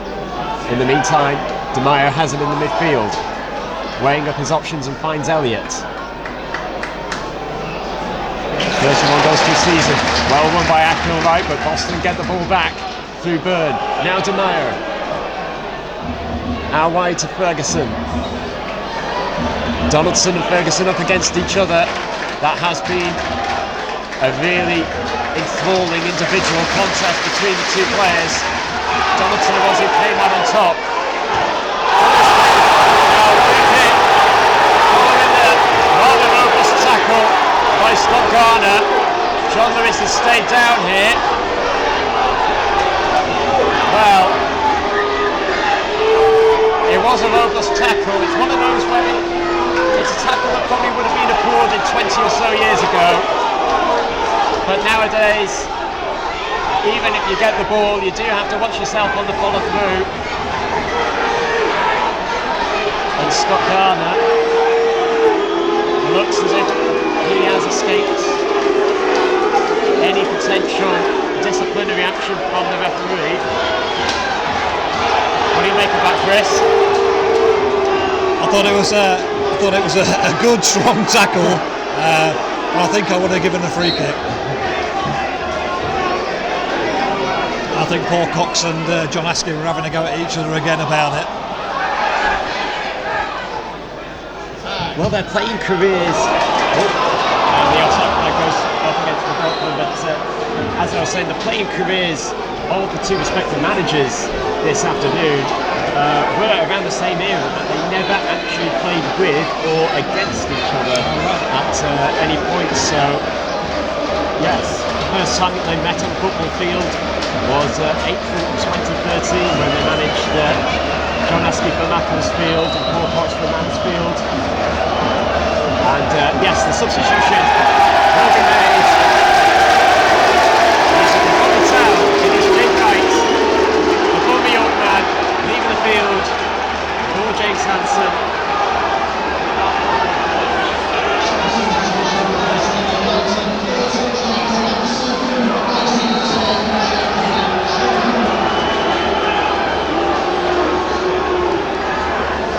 James Hansen scored for Farsley Celtic earlier this season against York City in what was a 4-2 victory for the Minster men. As Kurt Willoughby, Mark Beck, Michael Woods and Kurt Donaldson from the penalty spots got on the score sheet that afternoon. Yeah, good substitution that. I think Jake's also been struggling with his hamstring injury, so it could probably only last an hour anyway, but good to see big target man on up front and hopefully get it into him, get it held up and also compete with the centre halves. And well, we are approaching the final quarter of the game and it's at this point in matches goes against Ferguson. Work from behind on Donaldson, but it is this time in the game where over the course of this season Boston have scored 21 goals, which is more than any other 15-minute period in the season for them, whilst York have conceded 16, which is more than any other period that they more goals than any other 15-minute period that they have conceded. So Could be interesting then. of course, you are guaranteed goals with Boston. This will be interesting. Kahaya, the only man over this free kick. Towards the far post. Headed down. Matthew Brown, who is now the captain, looks as if he had the sun in his eyes and had a free header downwards. Well dealt with, has to be said, by Boston's. They will look to counter any potential opportunities. But now is the time where they will probably feel the need to step it up that bit more in search of a potential equaliser to try and stay in this tie. Well done. Chris, as a Boston representative, would you take extra time at this moment in time? I would at this moment in time, definitely, but yeah, like you say, still quite a few minutes to go yet, really, and it'd be nice for Boston to get themselves back into the game. It was very well played by Natumba to find the space to get away from his markers, but unable to pick out Elliott as a teammate. A few lucky bounces there of the ball. Comes to John Lewis, and now Hancock comes away with the ball. Donaldson wanted it down the line. Hancock's tried to switch play. Sariki read it well and cut out any potential danger that was heading towards Kuhaya. Elliott goes down once again. Free kick to Boston. On the touchline on the far side. It's a chance to get the ball into the box, and you have to say James Hansen's eyes are probably lighting up at the sight of this. Yeah, plus the two centre halves have gone up as well for the free kick, so Shane Byrne will now... There's a lot of height there. Matthew Brown orchestrating the York defensive line and aiming to go for a higher line than usual at this set piece. Well, when it comes to height, it looks like Boston do have the upper hand, as there was a header in there. Cleared away eventually. Kuhaya makes sure. Sariki will gather it up on halfway. Every York City player is camped in their own half at the moment. Every outfield player is camped in the York City half at the moment. Free kick goes Boston's way for coming together in the aerial challenge involving Luke Shields and Ollie Dyson. So once again, this is very much Shane Byrne territory. Yeah, I think he might have a crack this time, I must admit. It's a little bit closer than it was in the first half, but in terms of the huge opportunity. In terms of the substitutes, both sides are allowed up to 3 subs in normal time, and will be allowed a 4th should the game go to extra time. So Boston have made 2. York have made just the 1, which was forced upon them through the injury to Scott Barrow. Certainly an element of tension around the stadium as Byrne steps up on this free kick. It's low, and a terrific save by Jameson. Fingertip save. Looked as if it was going to nestle in the bottom corner. Very clever, has to be said, by Byrne. A terrific free kick. A little bit of a change to what he's been doing throughout the afternoon. And well, Jameson did really well to read it and to get the save as well.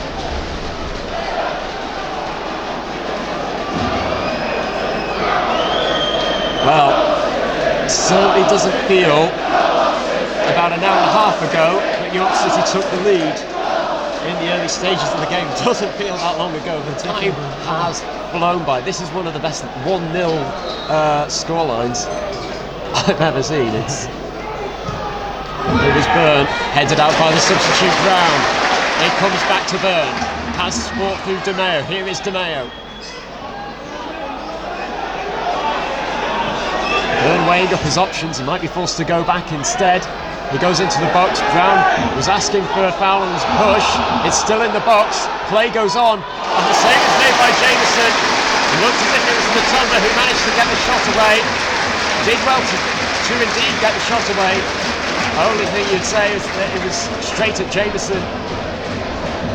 Yeah, he's safe if the keeper wants it, but yeah, good pressure from Boston with them corner kicks and good balls in from Shane Byrne.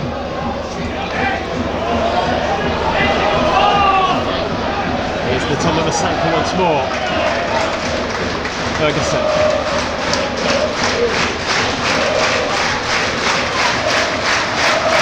Well, this game is not faded in excitement, and nor has the crowd's passion in this game faded. That's a good header back by Brown. Nice and safe. A good clean connection. Jameson gathers it up.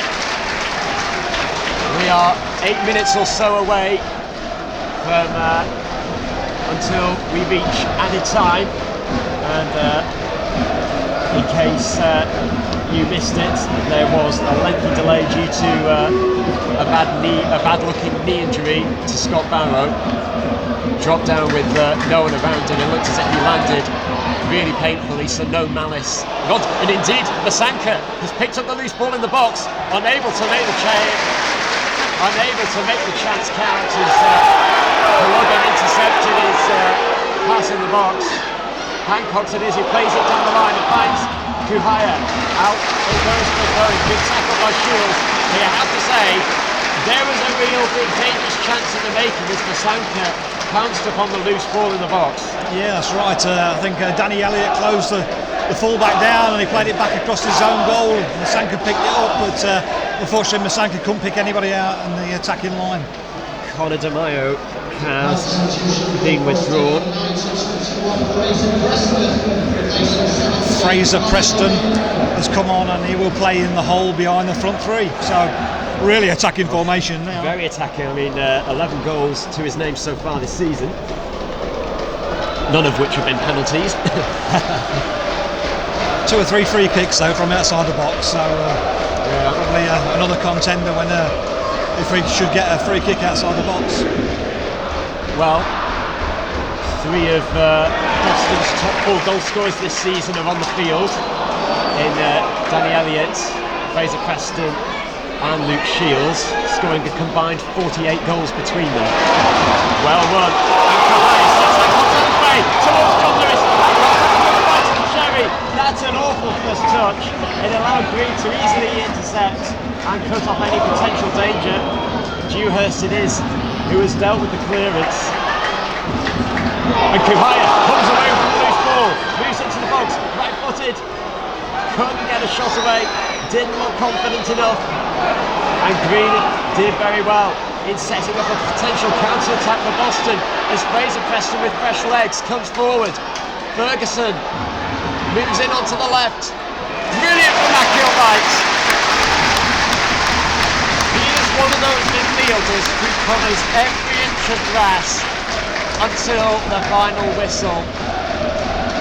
Good defensive midfield play, but great break from Boston with, like you say, fresh legs from Fraser Preston forcing the issue. Ferguson's long throw in. Looks as if it was about to come back to Ferguson, but Donaldson takes it away from him and looks to start a counter. Does well to find Dyson, who's in a comfortable amount of space. That's a good ball on the floor. Finds Kuhaya. A lot of space at the back for Boston. There's more holes in that defence than Swiss cheese. But Boston once again deal with it. McLaughlin tries to win it. What a chance this is to wrap it up. The Afghanistan international Kuhaya.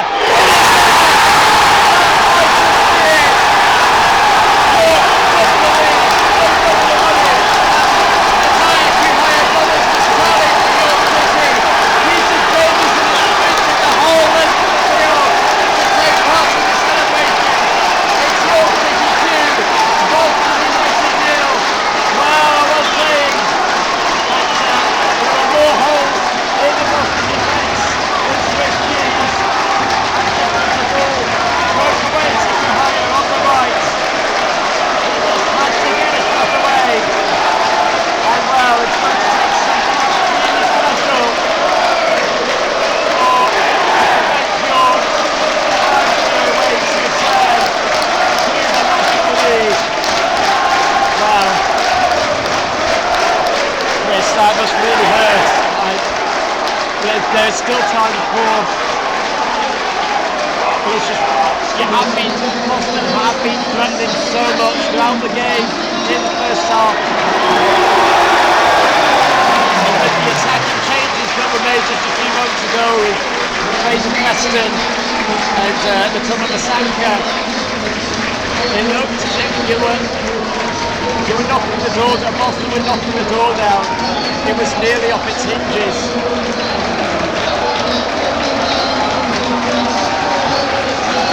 Well, the goal right at the start, the goal right at the end. Spells trouble for Boston United. There's not much time.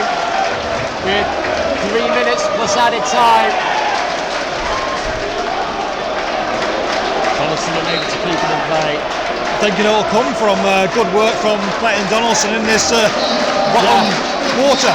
After Instead of just knocking it early on, he kept the ball, rolled it back to the fullback. of course, in the sequence of set pieces that York have been defending, it's been an anywhere will do sort of mentality.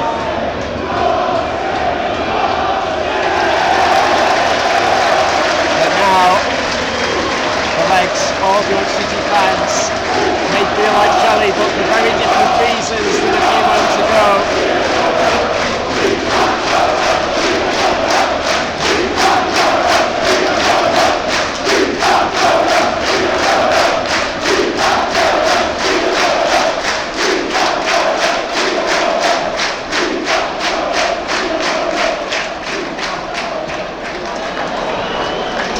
Well, it's right up in the air, no sense of direction to it. Once again, it's Maxim Corrigan equal to it. John Lewis on the deck following a bit of a collision between himself and Scott Gardner.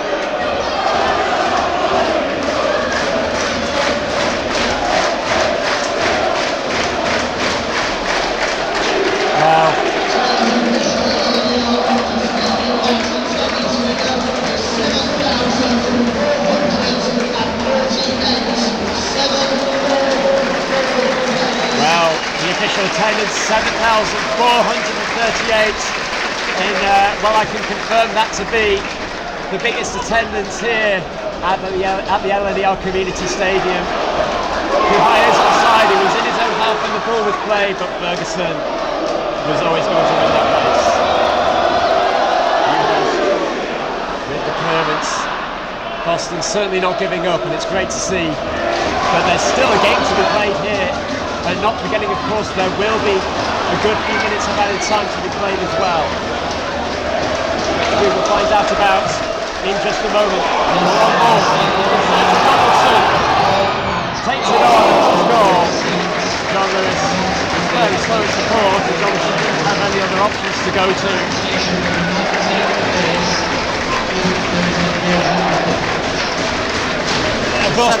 Boston certainly looking a little ragged at the back at the moment. The two centre halves have given everything they can, and looking a little bit leggy, but done so well. And this performance second half has been decent, just not been able to create a great chance. With my neutral hat on, it has been these two ties have been so evenly matched. 2-0 really does not do it. It really doesn't deserve 2-0. It's been such a brilliant game. This is the sort of game that a neutral would have loved to have gone to extra time, because the entertainment would have just gone on and on for a further half an hour, and even penalties. It has been one of those games. Applewhite, not for the first time this season, getting the Man of the Match award, the Waitrose a Man of the Match award. Yeah, thoroughly deserved, I must admit. Like you said, he covered every grade of the pitch. Really good. And that's not even his best quality. He wins the ball back in midfield. Within a matter of seconds, you could be on the back foot, but if he wins it in the midfield, within seconds he sets up another chance. Yeah.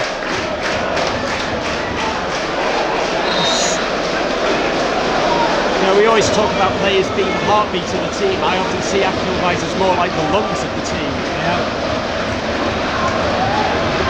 Green it is who plays it out wide. Sanders has a job to do in closing Elliott down. Can Boston grab a goal back at Savicki? Right there. Well, I have to say, just a few seconds, about 30 seconds ago, I saw him on the 18-yard line up the other end of the field, and he's just turned up there. Yeah, great engine. Well, as it stands, this will be the first time that John Askey has beaten Paul Cox by more than a goal.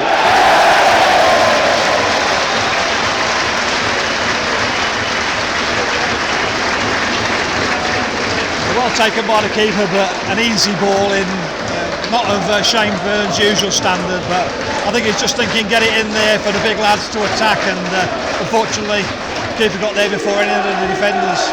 Well, Byrne has asked a lot of questions of the York City defence, without doubt, and certainly with the height that you've got, especially on the pitch at the moment with Hansen and with the two centre-halves, a lot of height, so it's good that we've seen you play to your strengths. Matty Brown's done really well since he come on, hasn't he?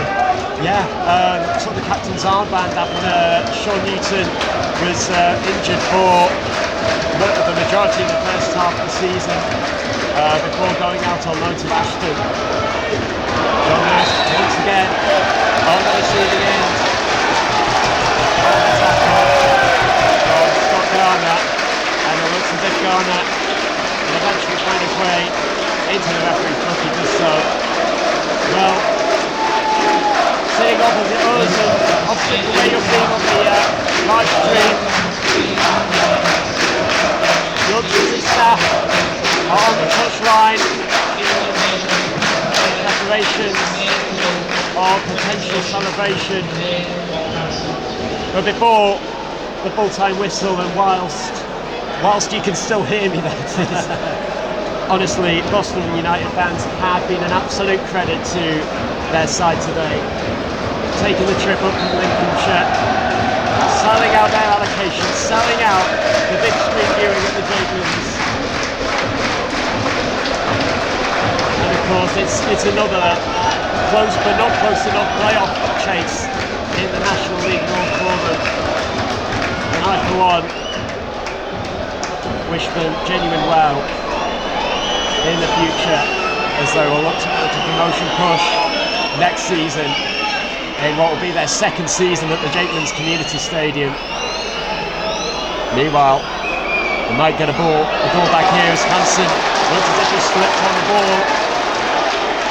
McLaughlin, still 31 years of age, and he's still got pace in those legs. Donaldson on his left foot. Top of the shot, John Lewis. Sanders out wide. Certainly tired legs are showing out there now. Hancock's first tap to Kahaya. Scorer of York City second. So looks to have made it safe. And very soon, York fans are about to raise the roof. Corgan rather. Brings down Hansen on the halfway line. Might as well go for it now. The sense that hope has been dwindling since Boston went down to 2-0.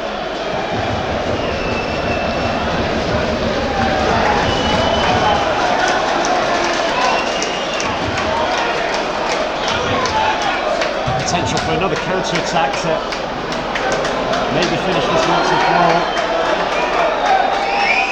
And referee looks as if he checked with his linesman over potential timing.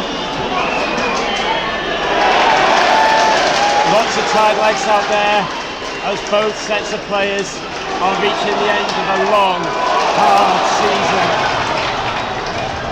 McLaughlin aiming to finish this on the near side in the corner. Corner ball.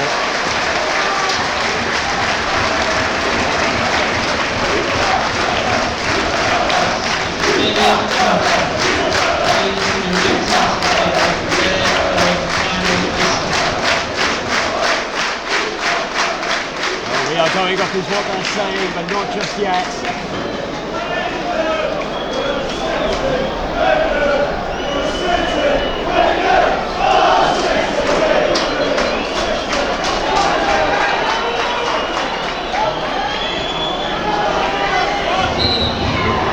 Free kick it goes. Cox finds himself in the referee's book. I don't think he needed to get the book out for that challenge, did he really? But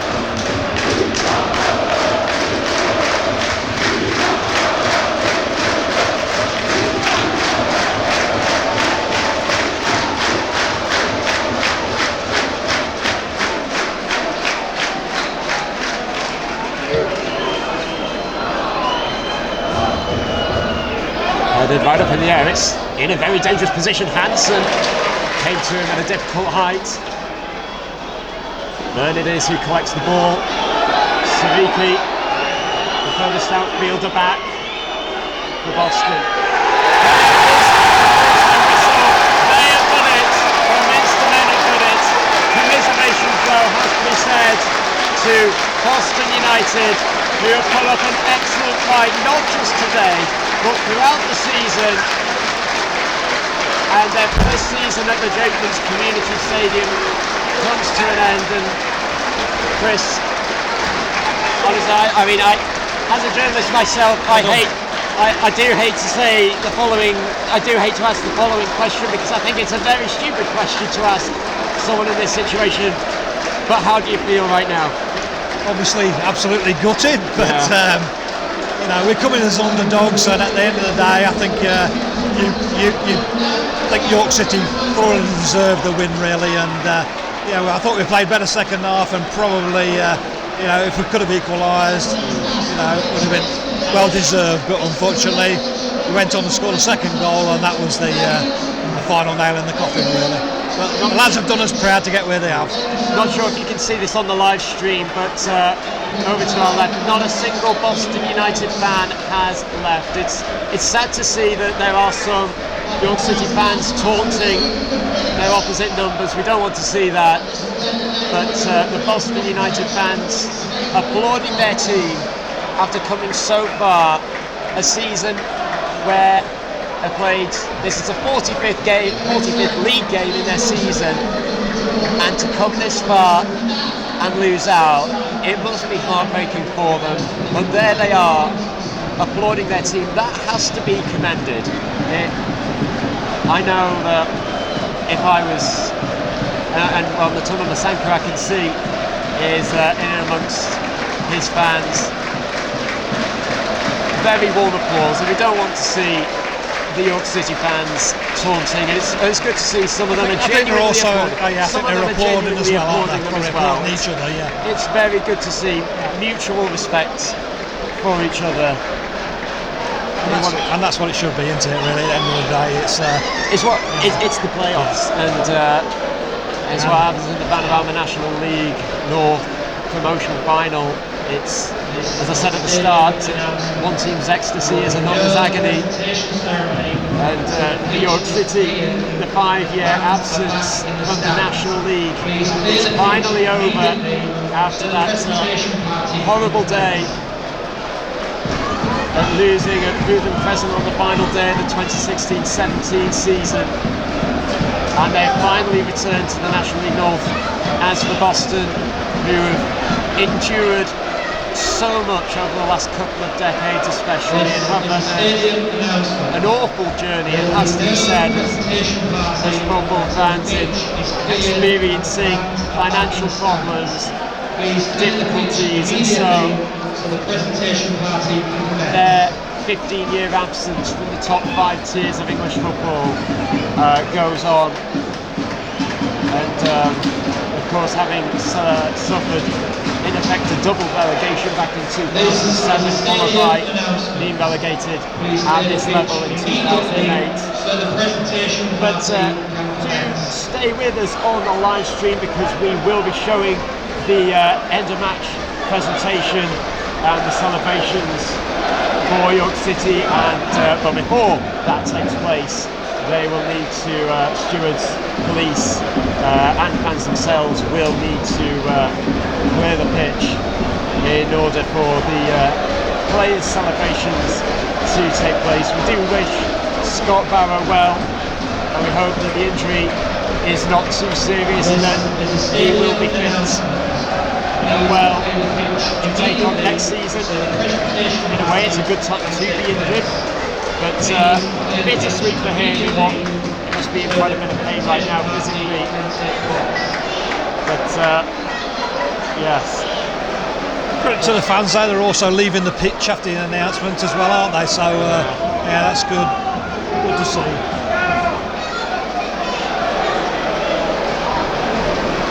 But I've gone as a representative of York City's media. Boston United are a credit to their club, and I've gone wishes them nothing but the best in the future. As well, they did go into today, Boston having won their last 3 games against the Minster men, but York City on their really good run of form themselves in winning 5 of the last 6, and make that 6 and 7 now. And I guess what is next for the Minster men would be to try and get back into the Football League. Of course, when Paddy McLaughlin re-signed for the club, albeit back on loan back in January 2019, he really wanted the York City to get back into the Football League where they belong. And of course, having experienced double relegation, back-to-back relegations in 2016 and then 2017, and to not be back at National League level until now. And well, Paddy McLaughlin, this is in fact the second promotion that he's experienced as a York City player. The promotion party will be taking place, and so York City will be going up against Scunthorpe, who were playing Championship football only 11 years ago.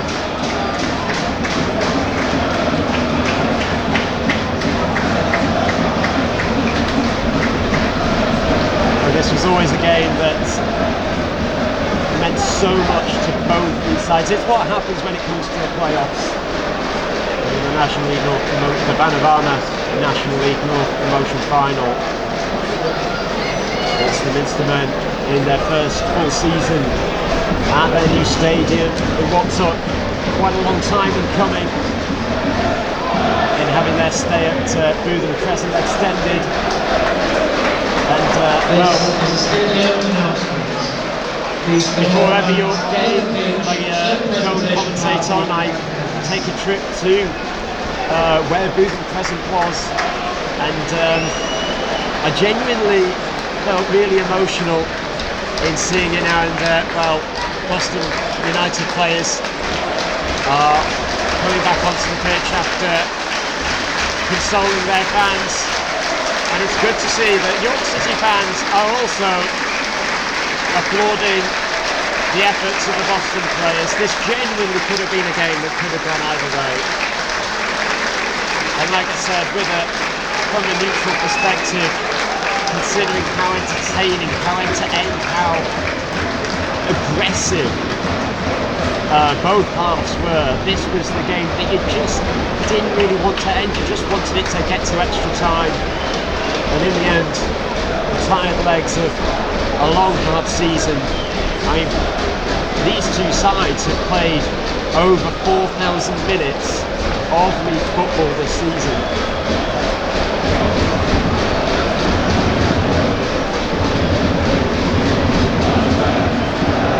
So it arguably came down to survival of the fittest.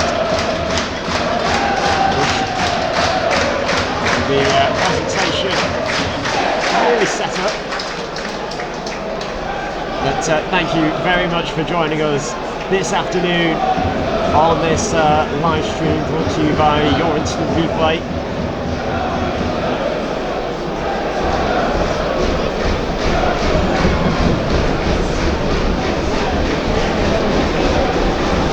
York, of course, came so close to promotion back in 2019-20, having spent much of the campaign battling it out with Kings Lynn at the top of the table.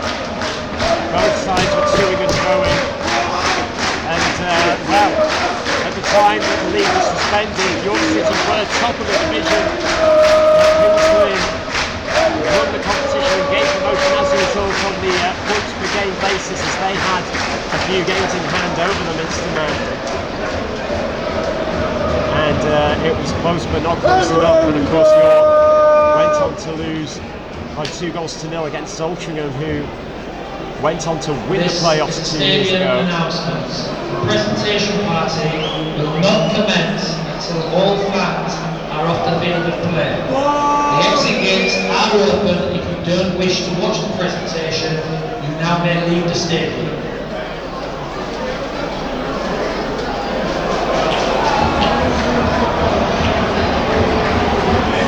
But Chris, from a Boston perspective, where do you think getting this far in the playoffs, reaching the playoff final, the promotion final rather, has set up Boston for the future, for the near future, for next season? I think it was, like I say, we probably didn't expect to get to the final. I must admit, two very, very difficult away games that they come through and did the town proud, really. But yeah, I mean, I think the chairman has spoken to the management team about going hybrid, training-wise, etc., and stuff like that. And I think if they maybe got promotion, then maybe it would have even had to think about going full time. So whether the club was ready for that at this moment in time, I'm not quite sure. But obviously we'd have taken it and we'd have tried everything we could to really stay up in the National League. I mean, at the end of the season, 42 games you have in the league at this level. 42 games don't lie. In the end, every team ends up earning their place. In Boston's case, earning a playoff place. And of course, Gateshead were the runaway winners of the competition itself. Of course, we have seen examples of other teams. Lythe and Bradford Park Avenue both reached the playoffs in 2018-19, and then of course had a very difficult following couple of seasons, and would end up being very grateful that there wasn't any relegation at this level in each of the last 2 seasons. So, at the end, it's been Guiseley that have gone down rather than themselves. But it shows that there is potential. You genuinely could end up anywhere between first and the league will be expanded to 24 teams next season. You genuinely could end up between first and 24th. It's a very stupid thing to say, but it's impossible to predict. Is what I get. I guess is what I'm getting at. Yeah. Just in a very overcomplicated way. I think that goes to prove, because I think we got in the playoffs really by everybody else beating everybody else at the same time.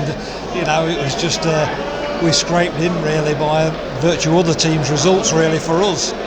So we were lucky on that point. But and of course, no strangers to being in the playoffs as well. So, and you've proven that you've not let it get you down too badly. Boston have always been back into the playoffs every couple of, been fighting for the playoffs every couple of years. So it's almost as if you've been there before, but you've proven beforehand that you can be stronger as a result. Yeah, definitely. Obviously, we lost in the final the other year at home to Altrincham. Lost 1-0, and that was gutting. Once again, we had home advantage with no fans. Unfortunately, I must admit, on the day both sides were very poor, and unfortunately took a mistake by a player, and credit to Altrincham, they've done well and stayed in the National League and done well. Yeah, absolutely. Now that it seems that all fans have returned to their seats. The presentation will hopefully begin very shortly, and firstly the Boston United delegation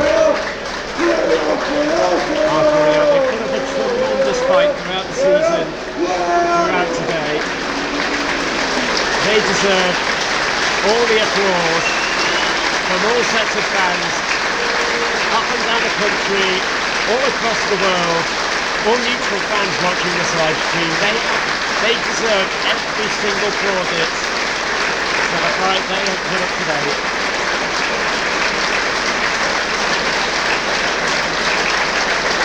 Good to see the York fans giving them a round of applause as well. So, yeah, nice to see the lads out there as well. Going to be applauding York for winning. They don't like Paul Cox though, do they?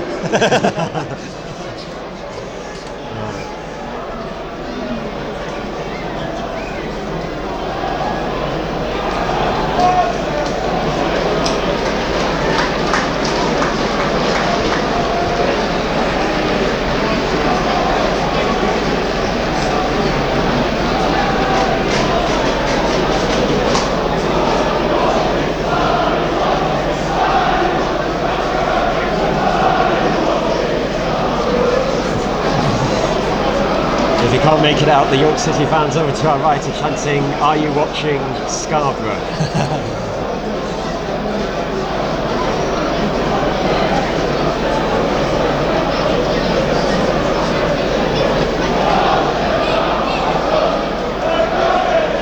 And leading the presentation ceremony, it looks as if it will be Rob Havercroft, who has been the stadium announcer at York City for many a year.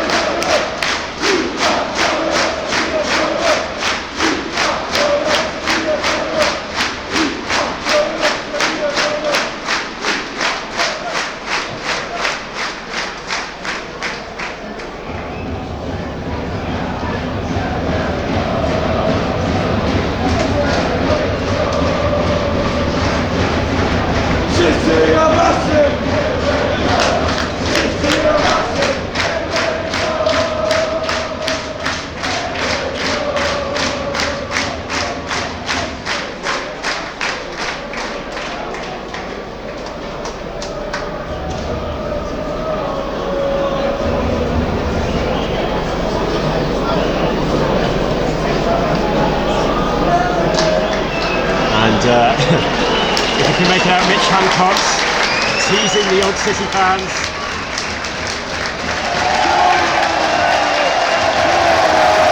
Nordic flag saying we're going up. And the celebrations are continuing.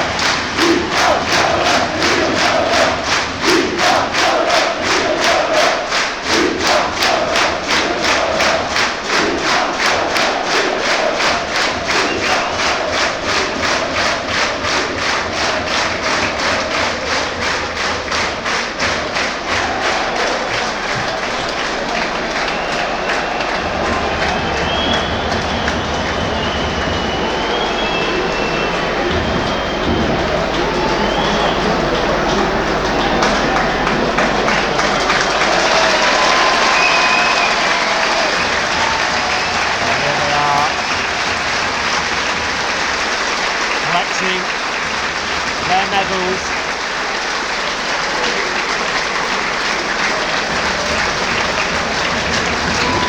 They've done it, they've finally done it.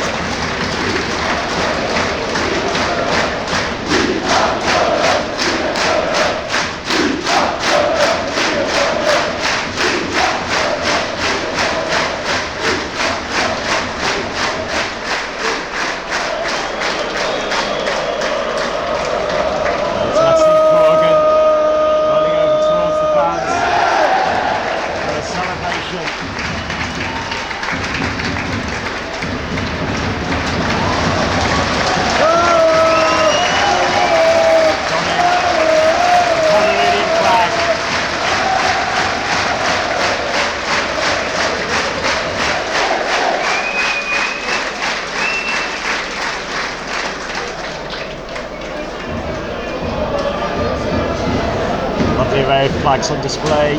Maxime Corgan with the Cameroon flag, and Zaiku Haya, scorer of the second goal. Of course, an Afghanistan international. As I said earlier, he scored his first Afghanistan goal back in the March international break. He opened scoring against Kuwait. It was after he signed for York, but before he made his debut. Well, I don't think we're ready for the trophy just yet. There's still a few players yet to receive their medals. And there's John Askey receiving his medal, having transformed the club. A difficult start to the season. They lost their first 3 games of the campaign. No club has ever done that before and gone up at this level. Anticipation. York City are the Minstermen. The roof is about to go up. Just a few more congratulations to give out with Matty Brown and Paddy McLaughlin, who look as if we'll lift the trophy together. The Minstermen are indeed finally back. They are back.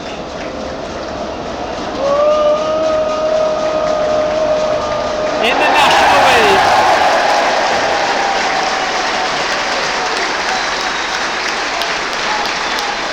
Well, a stadium that is a huge community hub for not just the football club, but also, of course, York City Knights, the rugby league side, who also play their home matches here, and also a community hub with a library, a leisure centre. This is something for the York community as well, hence the community stadium. But we hope that you have enjoyed this live stream in watching the Vanarama National League North promotion final. It's been a pleasure to be in your company. I've been Rob Spurrell, your wrestling commentator, joined by Chris Cook. And commiserations, of course, to Boston United. But it is the Minstermen's Day. Goodbye for now.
the announcement. Unfortunately, the presentation party may be cut short as fans have encroached onto the pitch.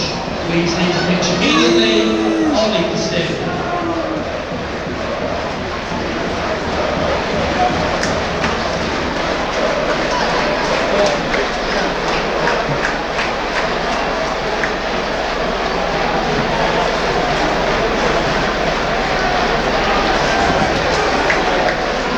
Well, mate, let me way back. I'll do it.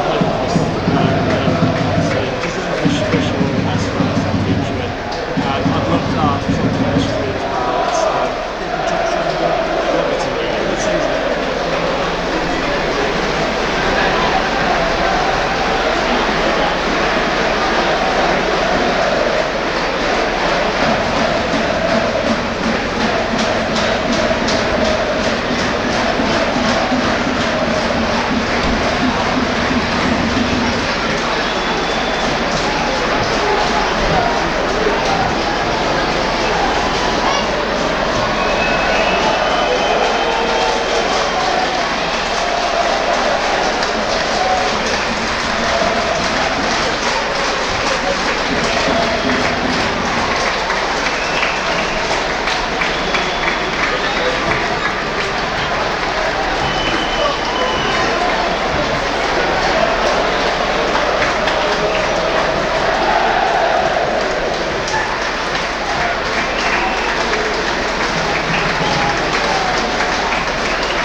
So thank you very much for watching on this live stream of the Vanarama National League North Promotion Final.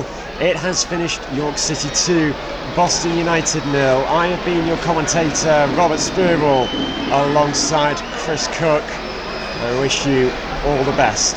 York City in the Vanarama National League for the first time in 5 years. Bye for now.